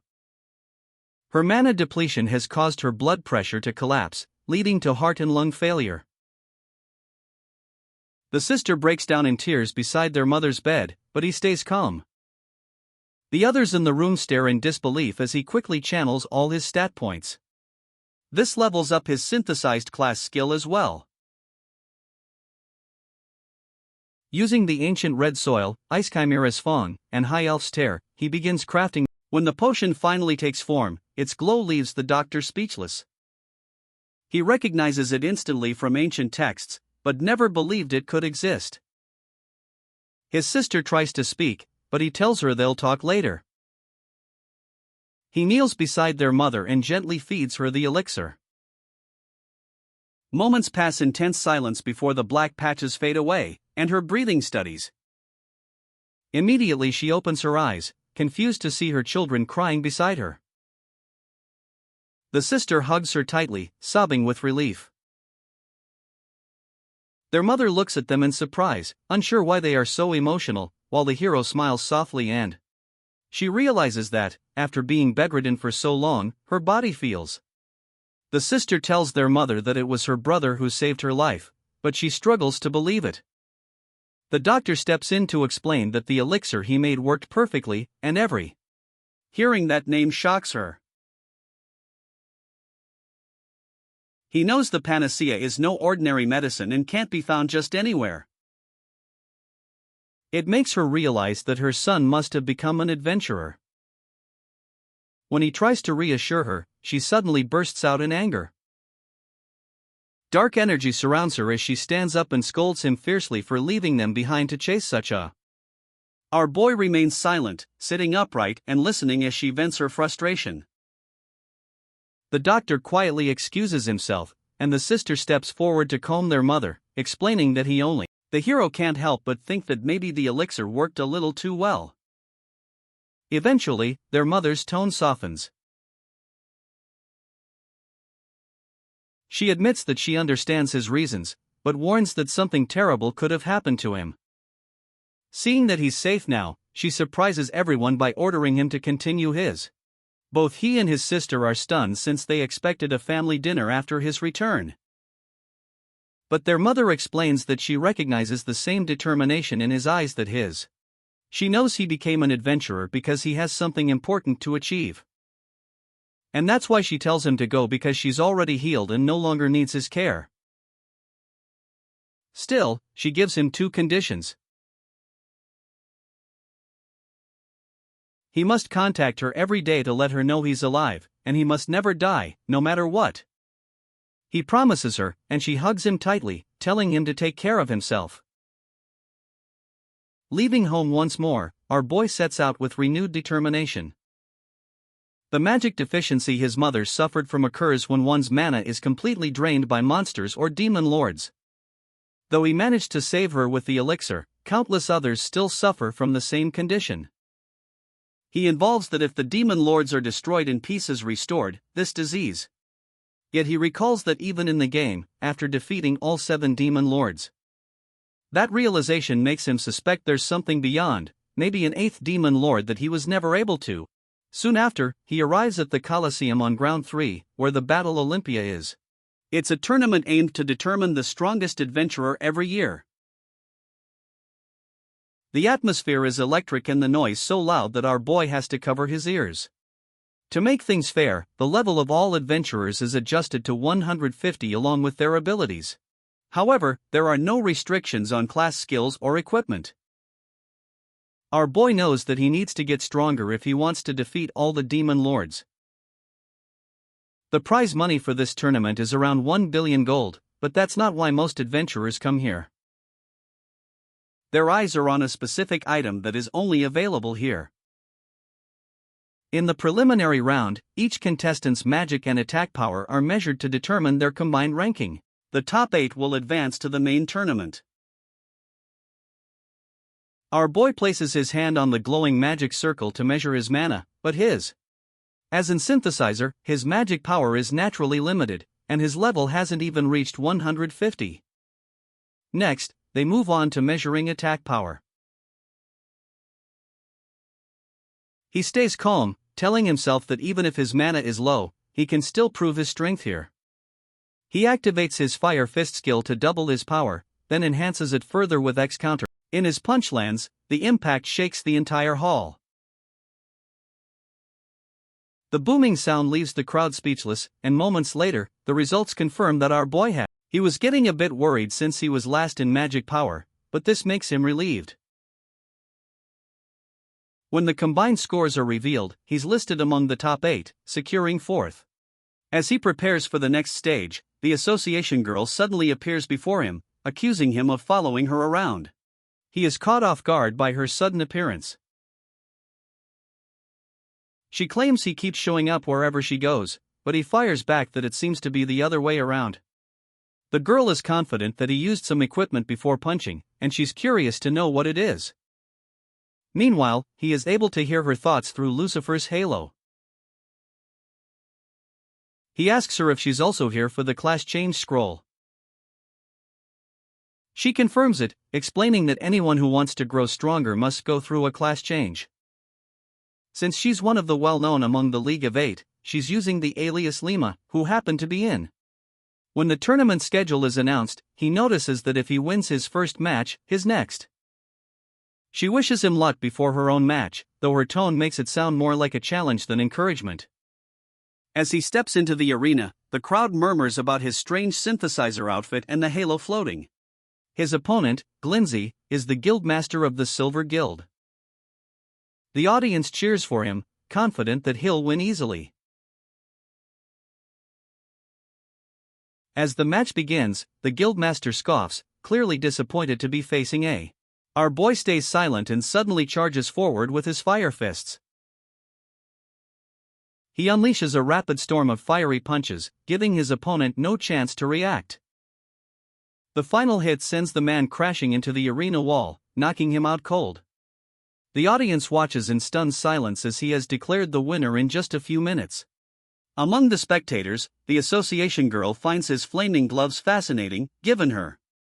When it's her turn in the second round, she enters under the alias Lima to face an old wizard-looking guy. The crowd mocks her for being a woman, telling her to leave the arena, but she ignores. Annoyed by their noise, the hero watches quietly. As the match begins, the down-bad old man offers to go easy on her if she lets him.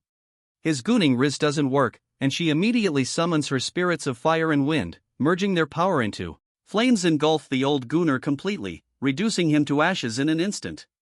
Even our boy is taken aback by her overwhelming strength.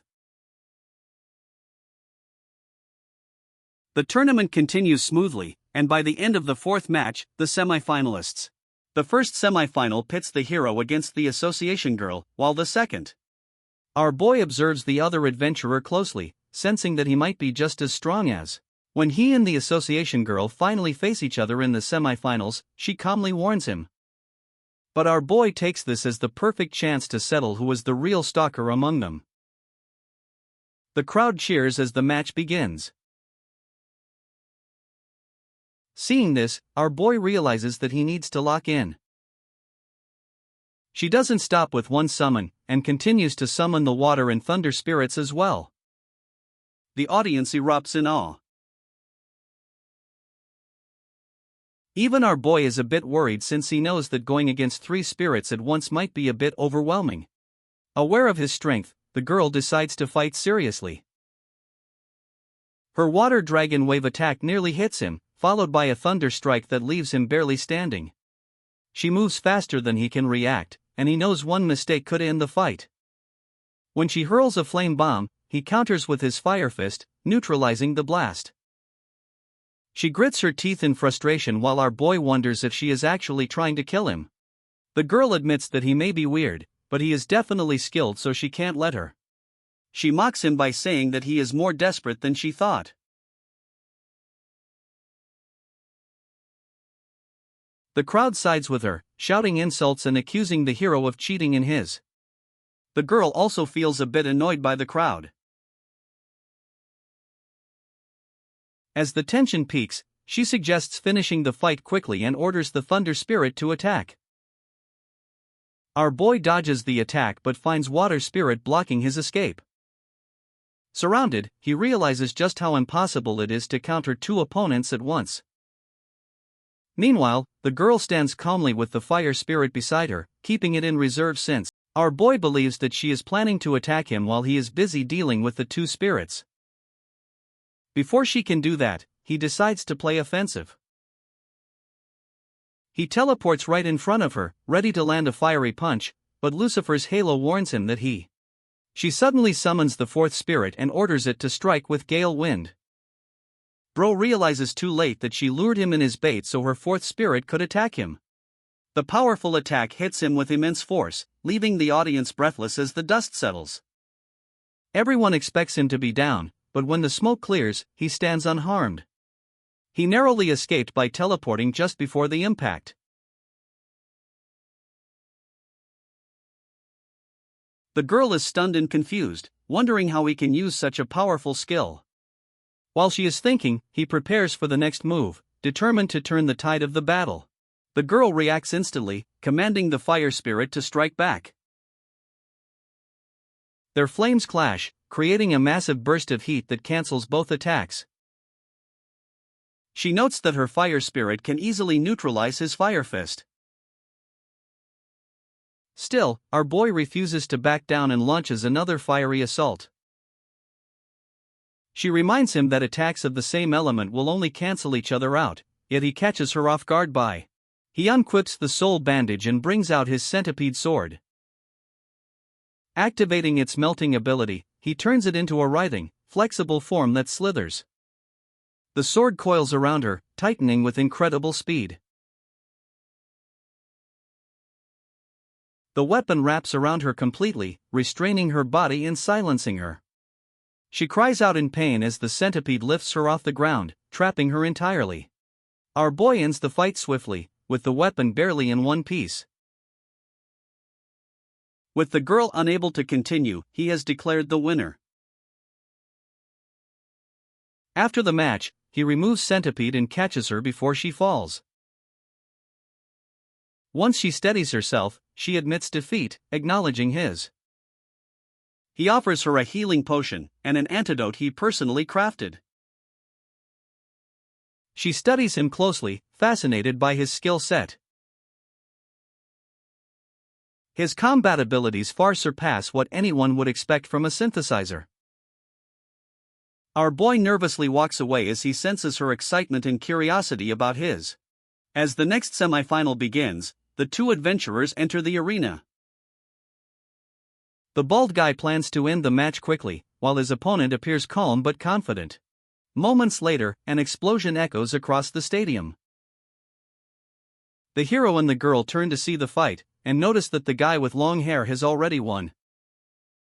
It's revealed that he is a sword master, a rare and powerful class achieved after evolving from a swordsman. When the guy locks eyes with our boy, both know they are destined to face each other in the final round. The announcers call the two remaining adventurers forward. The girl teases our boy, telling him not to die, but he simply asks her to keep her mouth shut. Bro knows that he needs to lock in if he wants to win against this powerful femboy. As the final match begins, the sword guy releases a surge of energy, revealing his intent. Our boy smiles, saying that he might look cold, but he is full of fire. Watching from a distance, the girl realizes that the hero needs to end this fast since they are both evenly matched. He activates the third skill of his soul bandage. For 3 rounds of 3 minutes each, all his stats are doubled, but if he fails to win within that, our boy knows that he is taking a huge risk since he might lose his equipment if he can't win within the 3 rounds. The sword guy immediately launches his quick slash, slashing at lightning speed. The hero dodges the first few blows, but his relentless attacks leave him no room to breathe. Observing his opponent's strength, he realizes the guy has already undergone a class change. It is a way for adventurers to upgrade their classes into better versions. After a class change, they gain access to stronger class skills and increased stats. The hero counters with Fire Fist, but the man easily sidesteps using his acceleration skill. He mocks him, asking if this is the fastest he can go since he's moving at a snail's pace. Our boy knows that he won't be able to beat this guy with ordinary means. As the second round of his skill begins, his stats triple. He charges forward with renewed speed, hoping to outpace the guy, but man simply smiles. Our boy tries hitting him with the X counter skill, but the man dodges and sends him flying backward with a. He recovers quickly, but realizes that the sword guy is far stronger than he.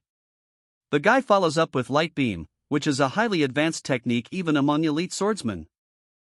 The hero barely evades the attack thanks to his shoes. By this time, the crowd starts cheering for both of them. The association girl watches them, noting that the sword guy barely has enough skill to join the. She wonders how the hero will take him down. Now entering the third and final round, the hero's stats are quadrupled. He reignites his Fire Fist as the atmosphere grows tense. Both fighters rush forward. The sword guy unleashes Aurora, a high-speed sword attack, but our boy teleports behind him. The man dodges, but the hero surprises him by equipping Centipede mid-fight. The weapon dissolves, scattering poisonous fragments into the air, confusing the guy just long enough. The guy tries to counter, but our boy is completely locked in. In that instant, he unlocks the third skill of his shoes, which allows him to cut through the. Using the skill, he summons a massive dragon and sends it flying towards his opponent. The guy has no chance to react and gets thrown back at the wall. The arena falls silent for a moment before erupting in cheers. Our boy stands victorious, relieved that he finished the fight just in time to save his equipment from disappearing. From a distance, the girl watches his victory and quietly decides she must grow. As the new champion of Battle Olympia, he receives a massive reward of 10 billion gold alone. He examines the manual as the system prompts him to decide whether to use it. Although it would make sense to accept, he hesitates and selects no, revealing that the system double-checks, warning that using the wrong command could make the scroll vanish. He confirms his choice, waiting for the hidden command to appear. The system then gives him the option to change the manual of class change into an equipment. He presses yes, and the manual begins to change. This secret option only appears in this specific part of the S-rank dungeon. He watches as the manual changes into a hidden rank equipment called the Pendant of Memoria. It grants its wearer the ability to switch freely between any class previously defeated. With this fifth hidden equipment now in his possession, he gains the power to adapt during battle by the necklace even allows him to access special skills unique to each class, making it one of the most. Having already defeated the third demon lord, he sets his sights on the next. Before stepping into its portal, he pauses for a moment, aware that Ground 4 has the highest failure rate. When he arrives in the central district known as Fourth Resort, the atmosphere feels deceptively peaceful. The entire continent seems like a massive vacation spot built around rides and entertainment. Yet our boy knows it's dangerous, a place that lures warriors into complacency until they lose their will to fight. As he walks along the coast, a tiny cat girl suddenly approaches him. She introduces herself as Kukuro, a local guide of the resort, and cheerfully offers to show him around. He immediately notices that her class is Thief King, which is an upgrade of the Thief class. When she asks for his introduction, he politely gives his name but declines the offer, saying he has no time. Unfazed, she grabs his arm and insists, but he refuses again. Pouting, she finally gives up and walks away, casually patting him on the shoulder as she leaves. Moments later, he opens his status window to distribute his saved points but freezes in shock. His soul bandage, one of his most important items, is gone. He instantly realizes that the girl from earlier must have stolen it when she patted him. Somewhere among the crowds, the girl strolls happily down the beach, humming to herself and already imagining. While skipping along, she accidentally bumps into another person, the elite girl. They both apologize, but before they can say more, the sound of hurried footsteps. The hero storms toward them furious. The association girl is surprised to see him and tries saying something, but he ignores her and grabs the thief. The cat girl feigns innocence, insisting she doesn't know what he's talking about. Before he can respond, a splash of cold juice pours over his head. The association girl has just doused him, thinking he's harassing a child. Startled, he finally turns to face her, shocked to find her on the same continent. Equally surprised, she scolds him and orders him to let the girl go. The two start arguing while the kid looks on, confused about their relationship. Our boy tries to explain that the girl stole his equipment, but before he can finish, the thick chains suddenly wrap around her and a group of men emerges, pulling her back. The hero and the association girl watch as the gang prepares to drag her away. Our boy demands they release her because he has business with her, but the men laugh and reveal that they have been. While capturing the half-blood girl as a bonus, since half-blood folks sell for high prices on the. He is shocked that they know his name, but the girl quickly recognizes who they are. Adventurer hunters from the Diamond Guild, a notorious organization on Ground 4 that. Our boy finally realizes that they must be after the 1 billion gold he got as. The men warn him not to try anything funny since they are professional robbers and prepare to tie him up with their chains. Before the chains hit him, he teleports away, shocking all of them with his speed. With him gone, they turn their attention towards the association girl since she also managed to get. Seeing this, our boy teases her saying that she has made quite a name for herself. The girl is annoyed since this was supposed to be her vacation time, but she knows it can't be helped. She starts smashing the robbers one by one. However, our boy stops him. The hero knows they aren't that strong, but they still work out of ground for, so he is hesitant to fight. Meanwhile, the girl is done dealing with the robbers who attacked her and mocks him for. He mentions that he wants to fight, but the kid stole his weapon. While getting attacked by the fatty, he asks her if she has any weapons on her. She starts going through her inventory and sends him a list of weapons in his notification. Our boy is shocked to see all these different kinds of weapons and realizes that she really isn't. After thinking for a bit, he finally decides to go with a weapon that is meant for the thief class. This makes the girl shocked and she asks him what he is doing. Our boy assures her that it's all good and uses his pendant of memorial to change his. The girl is shocked to see him change classes and wonders if he used the manual. However, that's also not possible since he changed into a different class. Now that he is a thief, our boy uses his steal skill to take out an equipment from the girl's inventory. It's a cloth that sells for a lot of gold. The girl tells him that she is fine with him using her equipment, but this cloth is not meant. Just as she says this, our boy tucks the cloth into a bag and reaches inside to take out the ogre's iron club. This is the first time she has seen the item being used like this. He manages to knock out one of them, but it seems like the rest have run away. Turning back to the girl, he decides to ask for another item. Just then, she notices her super muscle axe has vanished from her inventory. Our boy realizes what happened and tells her that the wolf girl must have stolen it too. He offers to retrieve it, but the girl furiously declares she'll get it back herself since her. At the gang's hideout, the thugs proudly present the captured girl to their bosses, Vadra, the younger, and they discuss selling her for a high price since she is a sea wolf and mention that the hero. But before they can celebrate, a loud crash shakes the room. The door explodes and the association girl storms in, demanding her stolen items, he points out she could have just opened the door, but she insists that nothing can stand in the way of her goals. Kokoro and the other captives are shocked to see them and wonder what happened to the henchmen. This gradually says they're probably floating with the jellyfish and demands Wolf Girl's release. The Vice Guild Master attacks her for breaking in without warning, but she easily dodges. The brothers quickly realize their men have failed, but are confident they can handle. Meanwhile, our boy stands there thinking that the situation has become more troublesome than expected. The girl identifies the brothers as wanted criminals already reported to the Adventurers Association. The two mock her and the hero, claiming they must be desperate for money. The Vice Master launches his wooden worm skill at both of them. The hero dodges, but he is a bit annoyed since he didn't want to fight.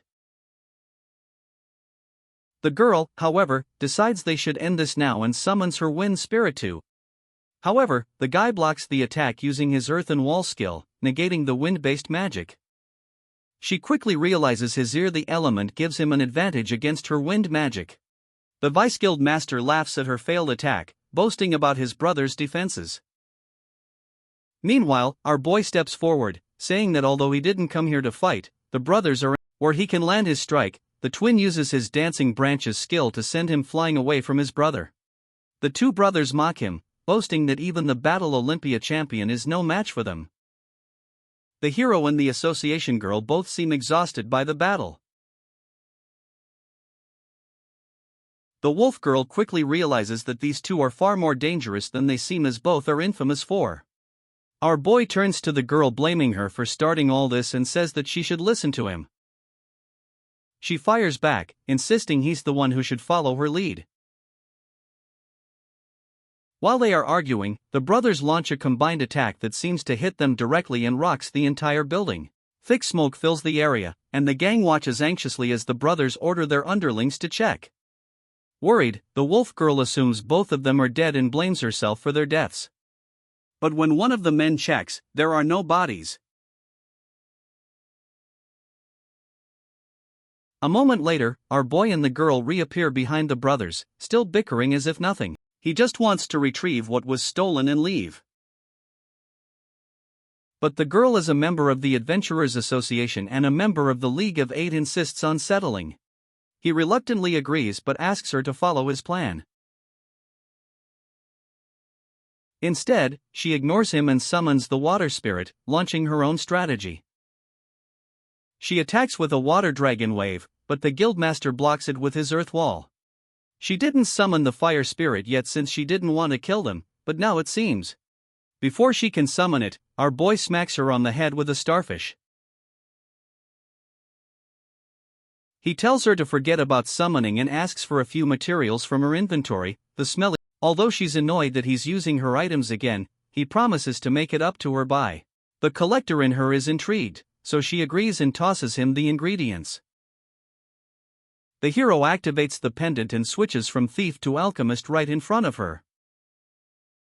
The girl watches with amazement, fascinated by his ability to change classes freely. Using his mixed combination skill, he creates a burned oil-covered wooden sword.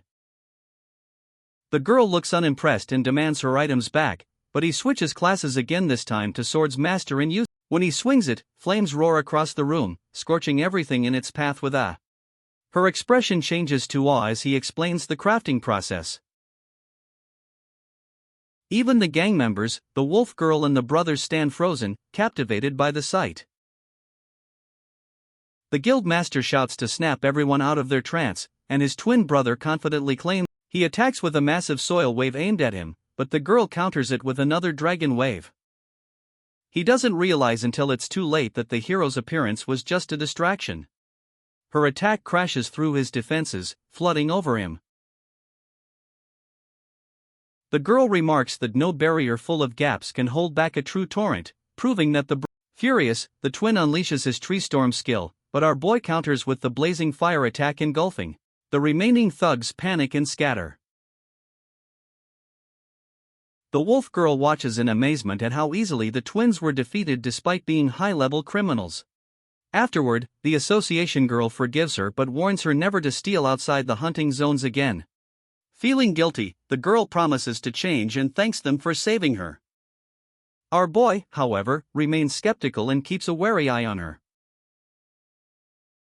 The association girl thanks him for crafting an S-rank weapon for her, though she stays composed. Her inner collector is overjoyed.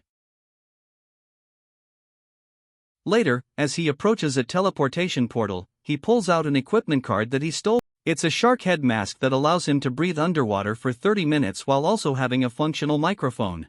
The mask looks ridiculous, but it's essential for his next mission to defeat the fourth. Our boy knows that he will be submerged in the ocean as soon as he enters the S-rank dungeon in Ground 4. Just as he is about to head in, the wolf girl from before calls him out. He crashes out seeing her and asks what she is doing here. The girl reveals that she came to thank him since he saved her life earlier from those thugs. He still isn't sure what she wants and tries reading her mind through the halo, but all he can. This makes him annoyed as she starts begging to make her his apprentice. Before he can even say anything, she excitedly announces that they are going to. When he tries stopping her, she assures him that she will prove her strength. Meanwhile, our boy has no idea what's going on. He takes this opportunity to escape, but she quickly comes out with a bunch of fish. This makes him stop as he realizes that the girl is actually pretty fast. He admits that he forgot she was a sea wolf and tells her that he's impressed. Sea wolf is a half-blood race who aren't really different from normal people on land, but they are really good. With this, our boy turns around and starts walking away, telling her that she has already learned everything. The girl, however, isn't ready to give up and yells that she wants to get stronger. It gets annoying pretty quickly, and he realizes that he can't really reason with her. Eventually, he lets her tag along, but only to this dungeon. He tells her that he is only doing this to not get on her bad side, since she might steal from him again. The girl excitedly thanks him and calls him master, which makes him even more annoyed, and he threatens to leave her. She quickly obeys, and the two prepare to head into the S-rank dungeon. Like he expected, it's an underground dungeon called Pablo Palace. After reaching the bottom, our boy decides to change his class as part of his plan. Just as he changes into the summoner class, the wolf girl arrives and asks him what equipment he is using. She has good hearing, so she can hear him even through the mask. The hero summons an E-rank monster called Dendon, which can stun his opponents with. He admits his level is pretty low, so he can't really summon high-level things like spirits, but afterwards, our boy orders the girl to bring a weak monster here. As she swims away, he thinks to himself that he will be able to level up this a lot faster this way. To his shock, the girl comes back in a few seconds with dozens of fish monsters. This is more than he asked for, but it only makes his class easier, so he commands the little guy to. The little monster is still weak, so his attack does little damage. However, it still stuns the enemy, which gives our boy enough time to finish them off. They continue killing monsters this way, and soon, the monster's level rises to 12. The wolf girl keeps bringing in new fish, and our boy smacks them, allowing his buddy. While in the middle of fighting, the hero realizes that he still hasn't returned the weapon back to the association girl. He quickly dismisses the thought and decides to keep it with himself. As they kill more monsters, the little guy reaches level 21. If they continue at this pace, he might reach max level in no time. But just when things are looking good, the wolf girl brings over a monster that doesn't fit the category of. Turns out it's a giant kraken and it's evil. The hero commends the girl for her service, and mentions that this is the mini-boss of the dungeon. This means that the demon lord will appear immediately after they kill it. While they are talking, the kraken launches an attack using its tentacles. Our boy smiles as he realizes that this will save him a lot of time. Hearing this, she tries distracting the kraken by making silly faces. It works a bit too well and allows him to sneak close. Each of its giant tentacles are considered a separate monster, which means that you'll gain. Since the mini-boss is high-leveled, destroying its tentacles also gives a lot of. He uses the little guy to stun the boss with electricity, and then starts cutting off its tentacles. The discount Pikachu starts leveling up and even builds up some abs. After destroying the final tentacle, it reaches level 45. The girl continues distracting the main body of the kraken while our boy prepares to use the. Since Pikachu has leveled up over 40, he can now use a skill that gives his lightning attribute to any weapon. The hero plans to use this on his soul bandage, potentially making them electric. With his hidden rank weapon buffed up, he charges at the kraken and smashes it with his. The creature can't hold on and gets completely demolished. Seeing this, the wolf girl excitedly swims to him and asks if the little guy has leveled up. He confirms it, revealing that it's actually at max level, which is exactly what he. Moments later, they notice a bunch of whirlpools coming in their direction. Our boy immediately knows that it's the boss man himself. He smashes the attack with his thunderfists, and just as the whirlpools fade, they hear a strange voice. It isn't long before the demon lord shows up. The wolf girl is shocked to see just how powerful he looks, but it only makes our boy more. So far, every demon lord he has faced has behaved incompletely. Though he doesn't yet understand why, he senses that something strange and beyond his. Whatever it is, he knows he must defeat this guy before he does something unexpected. He quickly uses his pendant to switch his class from summoner to wizard. The wolf girl gets excited to see him use this ability, saying that he's cheating, but he calmly explains that it's. He quickly forms a magic circle in front of the demon lord's face and fires a lightning strike. The demon lord easily blocks it with one hand and retaliates, forcing him to teleport behind. The hit connects, and our boy takes advantage of the moment by using the flash skill to blind his enemy before. The girl cheers him on, but the demon lord rises again, mocking the hero for his. My man refuses to back down, knowing how durable this boss is. He unleashes the dragon god's wind, sending the demon lord crashing into the waves. The girl wonders if the fight is over, but our boy insists he must strike one final blow or the. With their oxygen running low, he switches back to Summoner and calls out his TAMU Pikachu.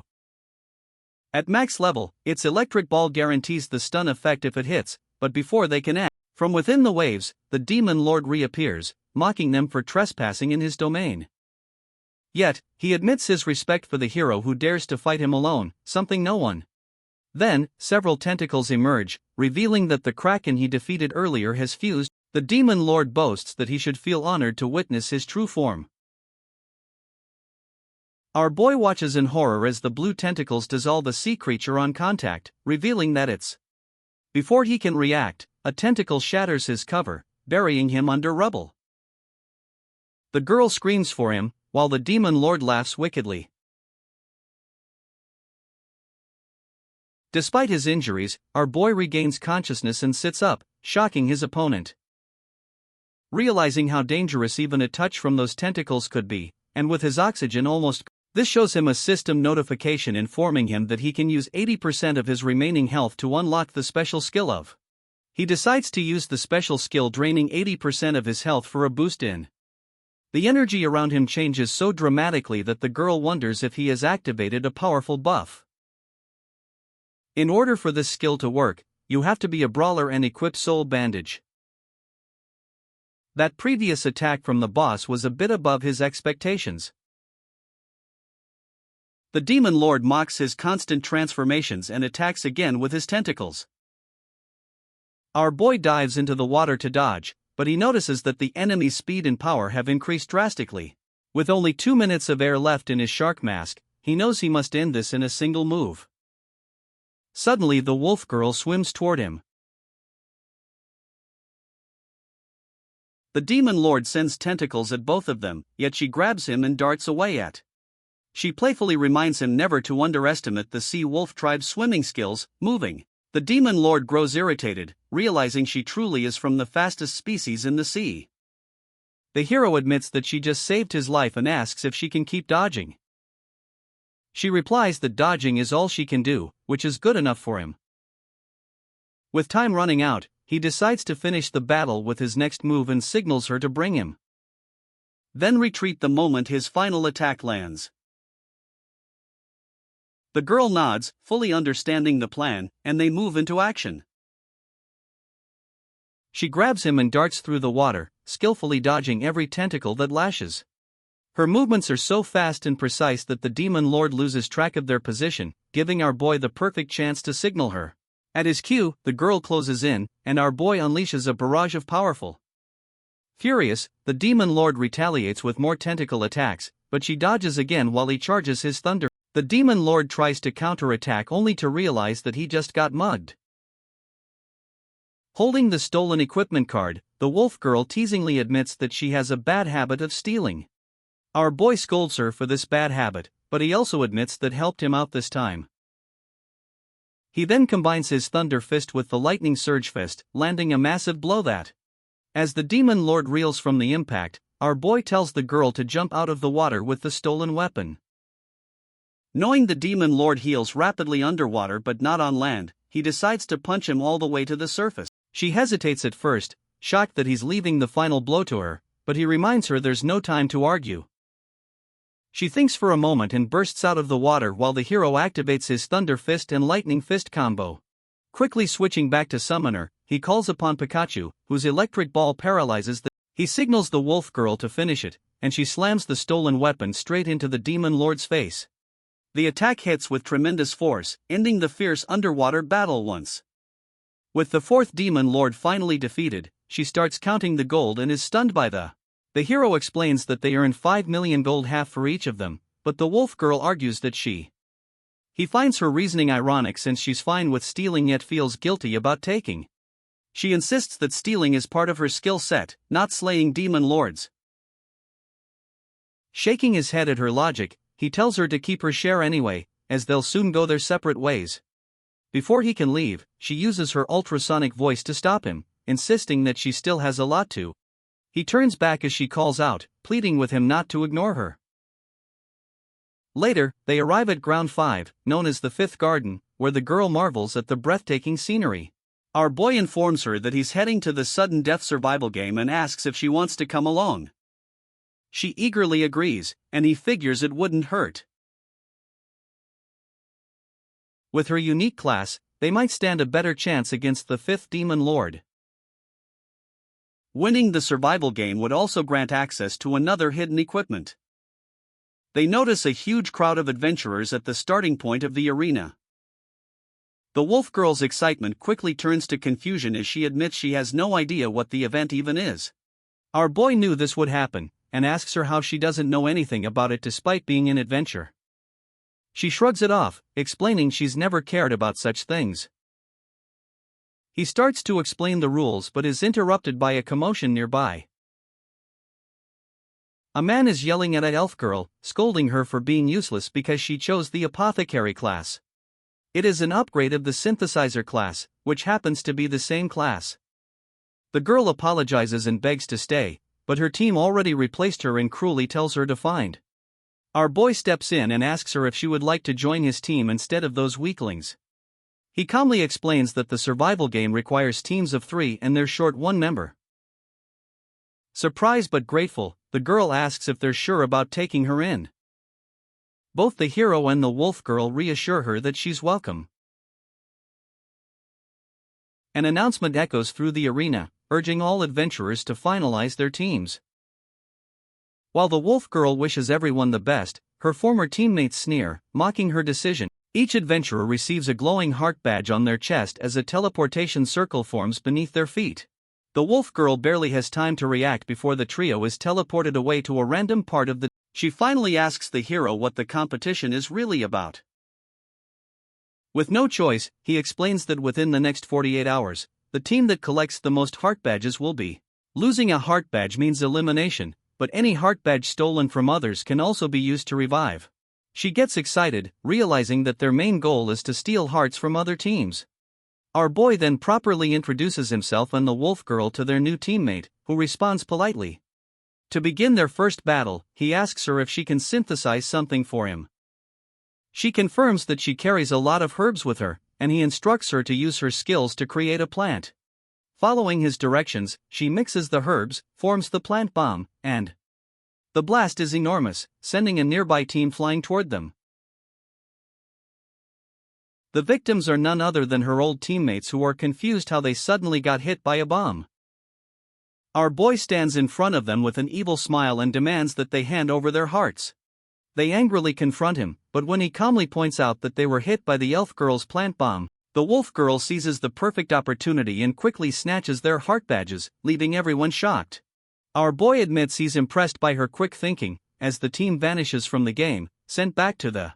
Kokoro commends the elf girl for making the bomb, but the girl nervously admits that it. Encouraged by the praise, the wolf girl excitedly rushes off toward another team before the hero can stop her. However, before she can attack, she realizes too late that her own heart badge has been stolen by the same team. Our boy sighs, thinking this is what happens when someone acts recklessly. The opposing team mock her for not knowing about the steal counter skill, a rare one-time use item. She is instantly teleported back to the starting point, leaving her teammates watching. The hero knows that steal skill is definitely among the strongest in the game, which is why counter items and anti-theft. In this world, success depends on preparation, strategy, and intelligence. Seeing that the wolf girl was part of his team, the enemy group charges forward, assuming they're weak, but our boy moves. The stunned enemies disappear as they complain about his speed, and our boy prepares to revive. After reviving her, he gives her a serious lecture. As the sun sets, the team settles down to rest. Before sleeping, he tells the elf girl to synthesize all the items he mentioned.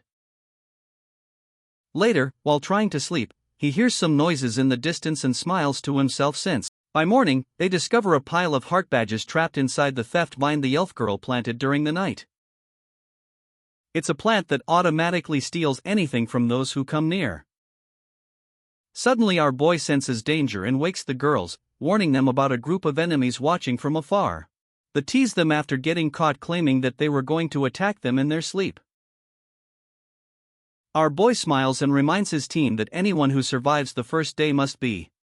The blonde guy compliments his sharp detection skill, guessing that he is probably wearing the beginner. Suddenly, he uses split teleportation, scattering the hero's team across the forest so each of. He explains that the plan is to isolate and feed them to his summoned beasts. Our boy stays calm, but it still makes him quite annoyed. The blonde guy asks him if he is worried and says that he will send him back to his friends at the starting point. Our boy just sighs and asks him to quit yapping since it's going to be him who'll meet up with his. Just as he claimed, his teammates are locked in and don't plan on losing this one. The little girl draws her twin daggers and begins fighting a man with spiky hair and his. The opponent admits that she's fast, but she mocks him, saying he's just slow. The wolf girl jumps to dodge his attacks and quickly analyzes the situation. If she defeats him, his summoned beasts will disappear, securing her win. She charges forward, attacking with full speed, but he blocks every strike with his shield and comments that her. She smirks and tells him he should try blocking her attacks again, this time without hiding behind his shield. The man grows furious at the rage bait and orders his summoned creatures to tear her apart. As they rush toward her, blood splatters through the air as her daggers slice them down before they can even touch her. She mocks the man for being too slow, certain that he'll never be able to catch her at this pace. When he looks around in anger to command his creatures again, he suddenly realizes she's gone. Using her stealth skill, she appears behind him and delivers a sharp kick to his face, knocking him out cold. With him unconscious, she easily takes his heart badge, believing the fight is over. However, the summoned beasts don't disappear. They turn toward her again, growling, shocked. She realizes this man wasn't the real summoner after all. Without hesitation, she turns and runs since she already stole the heart. Meanwhile, elsewhere in the forest, the elf girl sits calmly before a patch of sonar plan, a special plant that, despite scanning the entire area, she senses no trace of her opponent. Her enemy had dodged an earlier attack using a smokescreen, and she hasn't seen her since. Hidden nearby, the opponent watches her closely, confident in her hunting skills. She boasts that the elf is easy prey and that hunting someone like her is effortless. Suddenly, an arrow shoots from behind, but the girl reacts instantly, summoning a wall of plants to block the arrow. Her enemy's voice echoes again, taunting her for looking too gentle to fight so fiercely. She ignores the comment, but as she senses movement behind her, she turns to see the three summoned creatures. Thinking quickly, she uses smoke plant to cover the area, barely dodging another volley of arrows. She realizes her opponent is tracking her movements with uncanny accuracy despite the. Even as the hunter mocks her again, she stays calm. She reminds herself that she can't afford to lose, not after her teammates trusted her to fight alongside them. She crafts the lure plant that attracts summoned beasts with its scent and tosses it toward the enemy. The beasts instantly change course, drawn by the fragrance, giving her the chance for a fair one-on-one battle. Her opponent laughs and claims she doesn't need the summons to win, but the elf girl quietly points. The hunter growls in frustration, insisting that she was only testing her. Refusing to give in, the elf girl prepares a special plant called strobe plant. Shielding her eyes, she activates it and a burst of searing light floods the area. The hunter screams, blinded, stumbling backward until she loses her footing and falls down a slope. Calmly walks over, retrieves her heart badge and apologizes for the temporary blindness. The hunter flails helplessly until she vanishes, teleported back to the starting point. Back at the main fight, our boy stands in front of the blonde guy as he laughs, taunting him not.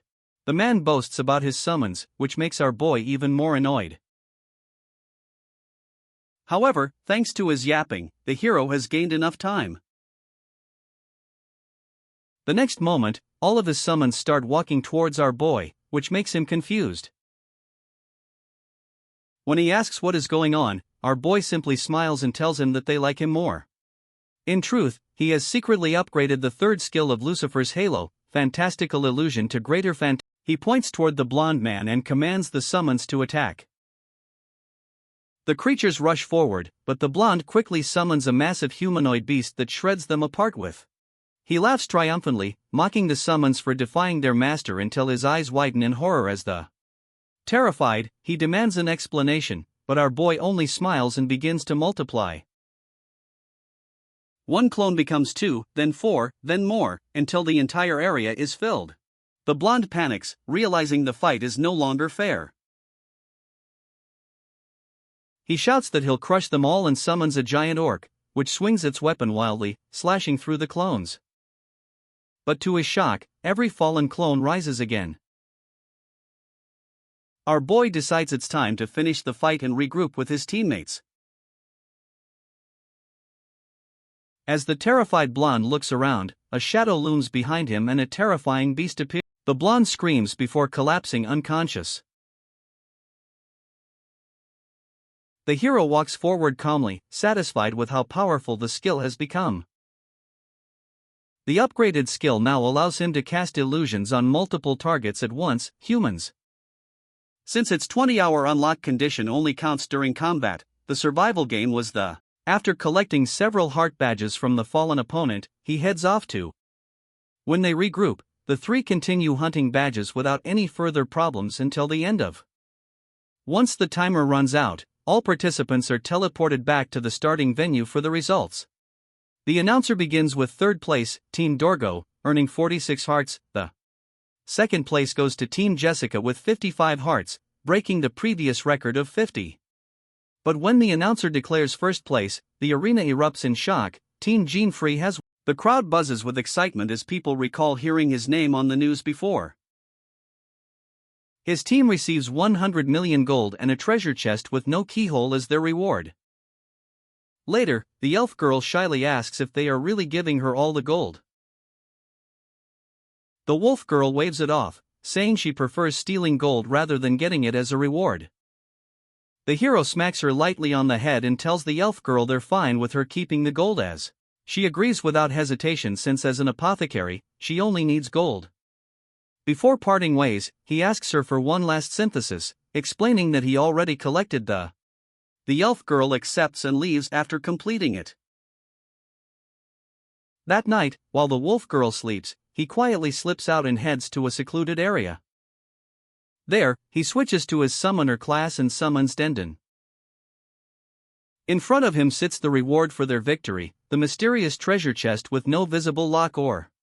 Unlike others, our boy approaches the chest with a clever plan. He instructs Pikachu to strike the chest with an electric ball while commanding two special plants. The chest reacts only to a simultaneous strike from fire, ice and lightning, unlocking with a click. Inside, he finds a hidden rank equipment called the left cuff of the God of Destruction. It has 3 unique skills with only the first one unlocked that allows the wearer to repel targets away from them. Normally, this is when would go to the S-rank dungeon, but there is a problem. Back at the inn, the wolf girl wants to join the next mission, but he knows she's not ready. The S-rank dungeon involves a demon lord far beyond her ability. To keep her safe, he takes her to a mountain and assigns her a training task.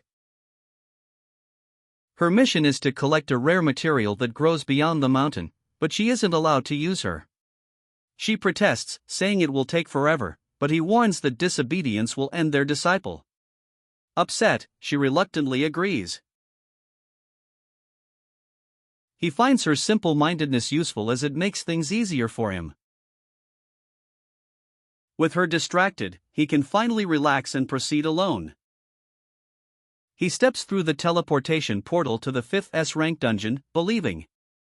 Instantly, he finds himself falling through the clouds since this dungeon starts mid-air over the floating sky islands. Adventurers must land safely on their own. Those unaware of this setup fall to their deaths, and even those who come prepared, like a man parachuting nearby. During the man get devoured, our boy feels relieved for not bringing the wolf. When the monsters turn toward him, he calmly raises his hand, activating the repulsion skill of the bracelet. A bright light bursts out, blasting them away. Impressed by the bracelet's strength, he teleports swiftly to the Isle of Destruction. There he finds a mirror, but before he can examine it, monsters surround him. As they charge, he activates the repulsion skill again, wiping them out instantly. Removing Lucifer's halo, he approaches the mirror, which suddenly reveals an entity claiming. Our boy smiles, remembering that this event triggers when you take down the monsters from before. If you hold the hidden rank bracelet close to the mirror, it suddenly lights up. The entity mentions that since he has shown it the god of destruction's left cuff, it will show him the god of creations. This new bracelet is also a hidden rank equipment and the complete opposite of the equipment he. Instead of repulsion, it has the attraction skill that pulls targets towards him. Before heading to face the Demon Lord, he decides to use his unassigned stat points. The boss of this dungeon is the Sky Dragon, Bahamuden. Our boy stands in front of the Demon Lord and mocks him for still being so full of himself. The dragon has an innate skill that increases his own stats by 25% when in air while. Before the fight begins, the dragon asks if they have met before since he doesn't forget the scent of strong opponents. Their battle begins with the boss's black flame roar. The hero teleports close and activates his attraction skill, pulling the Demon Lord in and landing a fiery. Without pause, he unleashes Dragon God Storm, striking in a relentless storm. But when the smoke clears, the Demon Lord stands almost unharmed, demanding more. He mocks our boy before firing a black flame bomb. He dodges with super repulsion, but the dragon follows up with a deadly black flame. Exhausted, our boy narrowly avoids the blow again. He knows he can't let this continue. The dragon notices that the hero is using his gravity skill to minimize the damage before every attack. He hits him with a heaven roar, and just as the hero is dodging that, he hits him with another attack. Just then, a notification appears in front of him informing him that the conditions to unlock this gives some hope to the hero. He smiles since this is what he was waiting for and forms a dark vortex called the Black Hole Abyss. The dragon watches in shock as his flames vanish into the void. This is the second ability of the Bracelet of God of Destruction that swallows all. The dragon is shocked and wonders if such an ability even exists. Seeing his expressions, our boy mocks him, asking if he is panicking. The Demon Lord claims he won't fall for this rage bait, but he still rushes forward to strike. This time, the hero doesn't use the black hole to block his attacks, which makes the dragon even. Before the dragon can land a powerful blow, our boy quickly teleports behind him, active. This creates the wrathful spiral that throws back all of the attacks the Demon Lord used earlier. The dragon is engulfed by his own flames, but with a furious growl, he disperses the fire. Our boy smirks and closes the distance, asking if he can withstand it. With counter black flame decapitation, he lands a crushing punch that drives the boss. At last, the fifth Demon Lord falls, and our hero claims another victory in. At the headquarters of the Adventurers Association, Vice President Nix gathers the available. He explains that 4 others are currently busy with their own missions. Wyatt, the tanker, assures him that he'll always respond when called, while Maria, the healer, the summoner girl, stays silent, listening intently. The vice president quickly shifts to the main issue, as strange reports have been coming in lately. The shield guy assumes it's about a rogue guild or a dangerous monster, but the guy reveals that it's. The first report they received was of a sighting of a black ghost. Meanwhile, our boy checks his rewards after defeating the 5th Demon Lord and plans to head to Ground 6. But before doing so, he thinks about the wolf girl, who is still out gathering another rare.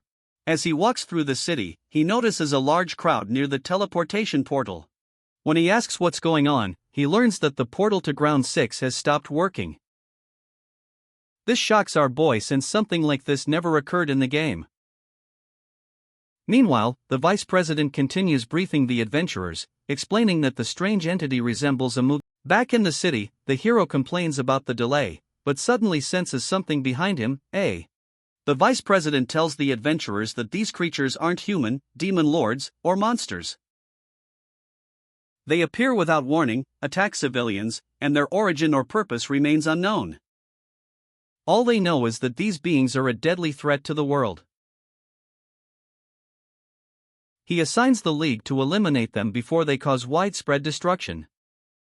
At that very moment, the shadow behind our hero changes shape, growing into a terrifying mist-like form. This is the first time our boy felt true fear in this game. The vice president finishes by saying that they don't know anything about their enemy. The creature continues changing shape until it turns into this demonic figure. The creature lets out a terrifying roar, making our boy panic as he has never seen this thing. As people try to escape, one of them trips and falls. Before the demon can pick him up, the hero quickly uses super repulsion to shield him from. He then steps forward to face the monster, realizing that normal monsters never appear in city areas. The creature suddenly gathers energy into its hand and throws it at him. To his shock, the move resembles Crushing Orb Fist, a boxing skill used by. That means this creature can mimic player abilities. It turns its attention to the fleeing citizens and begins attacking again. The hero gives chase but realizes he won't make it in time, until a skeleton soldier suddenly. The two face each other briefly before the skeleton swiftly cuts the monster down. The hero watches in disbelief as the undead stands victorious. Then the vice president appears beside the skeleton and calmly orders his summoned troops to escort. The people recognize him as one of the League members and quickly obey. Our boy overhears someone mention the League and wonders if he is an ally of the. The vice president thanks him for saving the citizens, but before they can talk further, from their conversation, our boy learns the creatures are called nobodies and that there are many of them. When the call ends, the man turns back to the hero, addressing him by name. Our boy is surprised, but the vice president explains that his fame has spread widely and even he politely declines, saying he prefers his freedom as an adventurer. The guy mentions that the summoner girl has spoken of him and comments that his aura feels very different from A. There is also something about his equipment. The vice president then formally introduces himself, and our boy realizes that he is the strongest. Their conversation is interrupted when the defeated creature suddenly rises again with A. The hero tenses up, but the vice president remains composed, mentioning that it's as powerful as. He explains that nobodies are unlike monsters, and their origins are unknown, but if left unchecked, they will evolve. His skeletons then obliterate the creature effortlessly, leaving our boy astonished. He advises the hero to destroy any nobody he encounters and expresses. Our boy is too shocked by his strength to even say anything in response. We learn that the vice president is a necromancer, which is the upgrade of the wizard class. At another location, the shield guy comes face to face with a nobody. The creature roars and rushes into attack, but he manages to block it using his shield. Judging by the power behind that attack, he notices that this creature is much higher level than the standard. However, it doesn't matter since he uses his parry skill to hit him back with his own attack.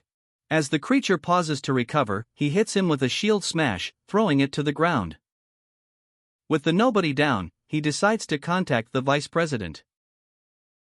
Meanwhile, the healer girl also encounters one of the creatures. With the cigarette in her mouth, she declares that impurities like it must disappear in jumps. Despite being a healer, she uses a holy axe to slime the creature down without a sweat. Her skill involves summoning a weapon based on the prayer. The strength of the weapon depends on how much she can trash talk during the prayer. Despite her role as a healer, she's deadly in combat. He realizes that if these nobodies aren't stopped soon, all intercontinental travel will remain sealed. He recalls that such creatures never existed in the original game, though he remembers. If those old tales were true, this chaos might lead him to unlock another hidden piece of equipment he had never been able. The vice president commends the League for their quick response, but soon the summoner girl reports that her. Shocked, the guy asks if she's hurt, but she assures him she's fine and currently tracking. He immediately decides to head to her location and orders all League members to regroup. Our boy volunteers to join the operation, explaining that he needs information on the nobodies and not the travel. The guy agrees and allows him to come, but clarifies that he will lead the mission since his safety is his. At point S15, the girl and her summoned elementals chase the fleeing nobody. She vows to stop it, but Healer suddenly cuts in, mocking her for letting such a weak. The shield guy soon arrives and reminds both of them that the League must work as a team. Surrounded, the nobody has no way out. The girl is surprised to see him and immediately demands her shark mask back, unaware that the vice president intervenes, urging her to focus on the battle. This particular nobody has spoken. Suddenly, our boy gets a notification warning him of a huge number of enemies close by.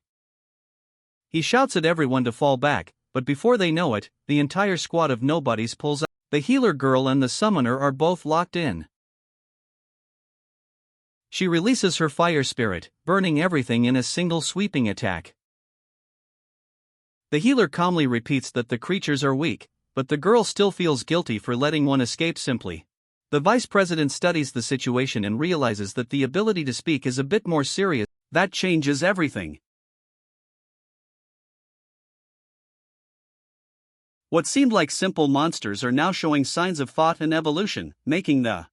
As the group processes this revelation, our boy suddenly senses something. He alerts everyone, saying he feels a strong magical presence deeper in the forest. When the others question how he knows, he hesitates, unsure of how to explain it. The vice president steps in, explaining that he might have trained in magic detection back in his homeland. Since they can't let the creatures move freely, he instructs him to guide them toward the source. The hero leads the group into the dense forest, explaining that the concentration of magic grows stronger beyond. The guy deduces that this must be a portal, possibly created using sages. The summoner girl confirms this theory, pointing out that the creatures must be capable of stealing. Our boy recalls rumors from his past life about entities that could level up just like players and realizes these. The vice president notes that with 4 league members and a skilled rookie, they have a. Maria and Wyatt exchange surprised looks as they realize that our boy is the rookie who's been making headlines. They begin watching him more closely, while he nervously begins to sweat. The vice president then gives the order to enter the portal. Inside, they find themselves in a dim hallway leading to a single door.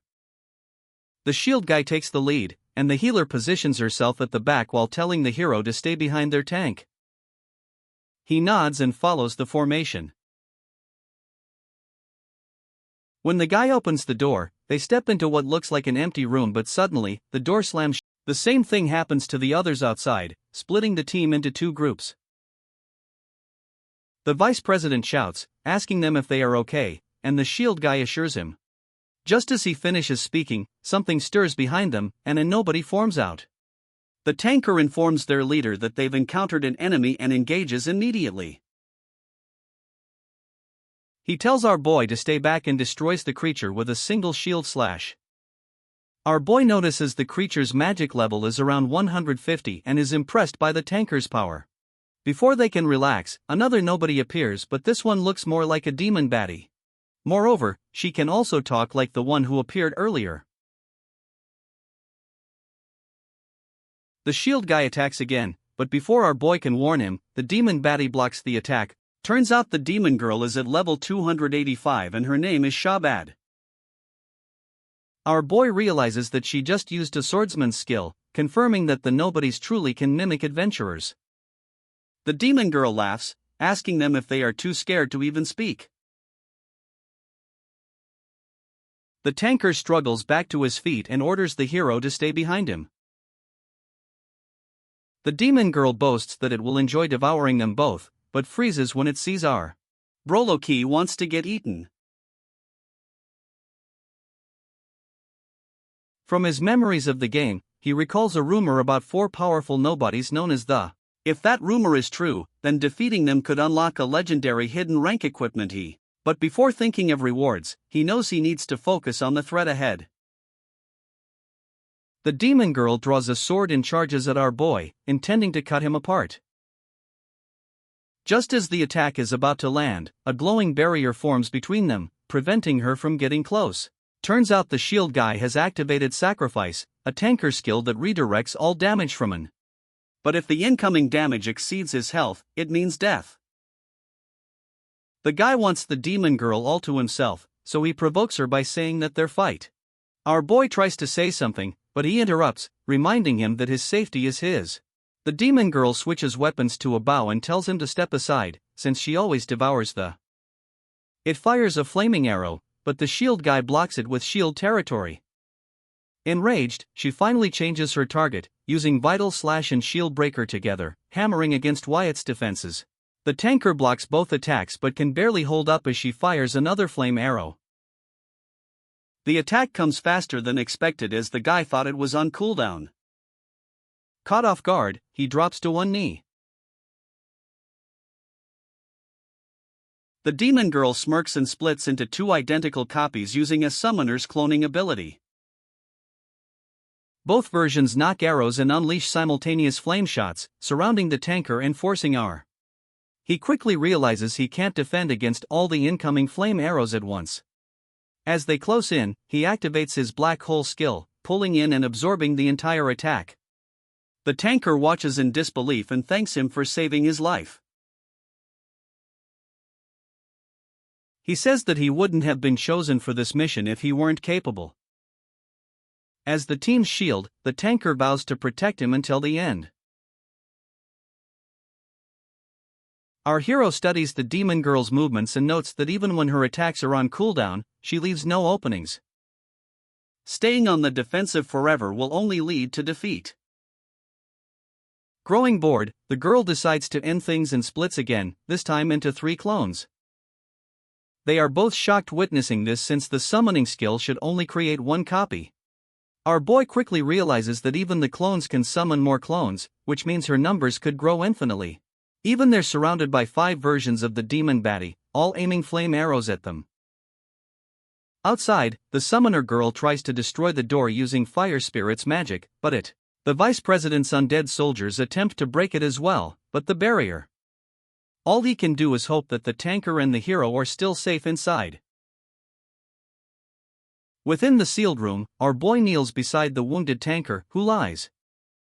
The guy weakly says he's glad he is safe, but the hero urges him to stop talking, knowing he's already. The man simply smiles, saying that it's his pride to stand as the shield of the League of Eight. Our boy knows he is running out of options against the demon baddie.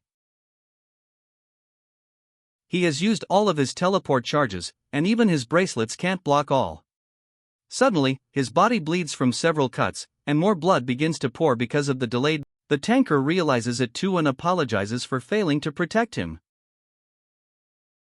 As the hero's health drops dangerously low, he quietly asks him to do. The guy agrees without hesitation, and he thanks him. She launches another barrage of arrows, but instead of finishing the hero, one of her own clones gets slashes. The demon girl freezes, confused about what just happened. Our boy locks in standing in front of her with the centipede sword and tells her that she is done. The demon girl is shocked as she didn't even see him move. She charges forward, but our boy moves faster, cutting off one of the clones' heads in a single motion. The remaining clones hesitate as he warns them that this will be their last chance. He activates liquefaction, unleashing a swift, fluid strike that annihilates. A notification appears informing him that he has defeated Shabbat and gets the first leaf card as a reward. He turns toward the shield guy, remembering their earlier conversation about the favor. In order to win the fight, he requested the guy to perform soul transfer in order to. Hearing there was still hope, the guy immediately agreed, and before dying, he entrusted his weapons. Certainly when an adventurer dies, their weapon's soul vanishes with them, but if someone carries, our boy silently promises to carry his legacy within his centipede sword, ensuring that his spirit. The door finally opens, and the rest of the group rush inside. The vice president stands in stunned silence while the healer runs to the tanker's side. The guy asks our boy what happened, and he quietly says that the shield guy protected him. He goes further since the scene explains everything. The healer continues to pour healing spells over him, refusing to give up, but the summoner, Wyatt, is gone.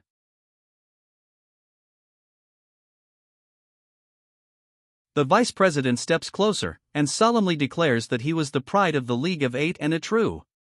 The team bows their heads, mourning the loss, but their grief soon turns into. Now they have a reason to destroy the creatures in order to avenge their fallen comrade. They soon reach another door, and this time the vice president takes the lead. As they enter, they find the room swarming with nobodies. But the healer and the summoner refuse to stand back and charge ahead to fight. He understands their feelings and joins the battle, summoning an army of undead too. The undead tear through the enemy ranks while the two girls finish off the remaining ones. As the fight continues, the guy thinks to himself that he won't be able to face his comrade if they don't destroy the. He glances at the hero, who remains unusually quiet. When he asks if there is something wrong, he reveals that he feels responsible for what happened. The guy asks if the shield guy left any hurtful remarks before passing, but the hero can. This makes the vice president smile, and he mentions that the guy accepted him as their own and protected him. Now the best tribute he can pay back is to carry on with his will. It isn't long before the two girls clear out the enemies, and the group decides to push. Soon they arrive at a crossroads where the path splits into two. The team debates how to proceed as staying together seems safer, but the vice president points out, in the end, he decides they should split into pairs to minimize risk, even if it. The healer immediately volunteers to partner with the hero, complaining that she can't fight freely when she is. The two take one path and soon encounter a fat monster. Turns out it's the second quattro named Bubika. Meanwhile, the vice president and the summoner girl face another powerful foe, the third quattro, Abadek. Both pairs prepare for battle. Facing the fatty, the hero quickly realizes that the creature's level is far beyond anything they've faced, perhaps even stronger than the fifth demon lord.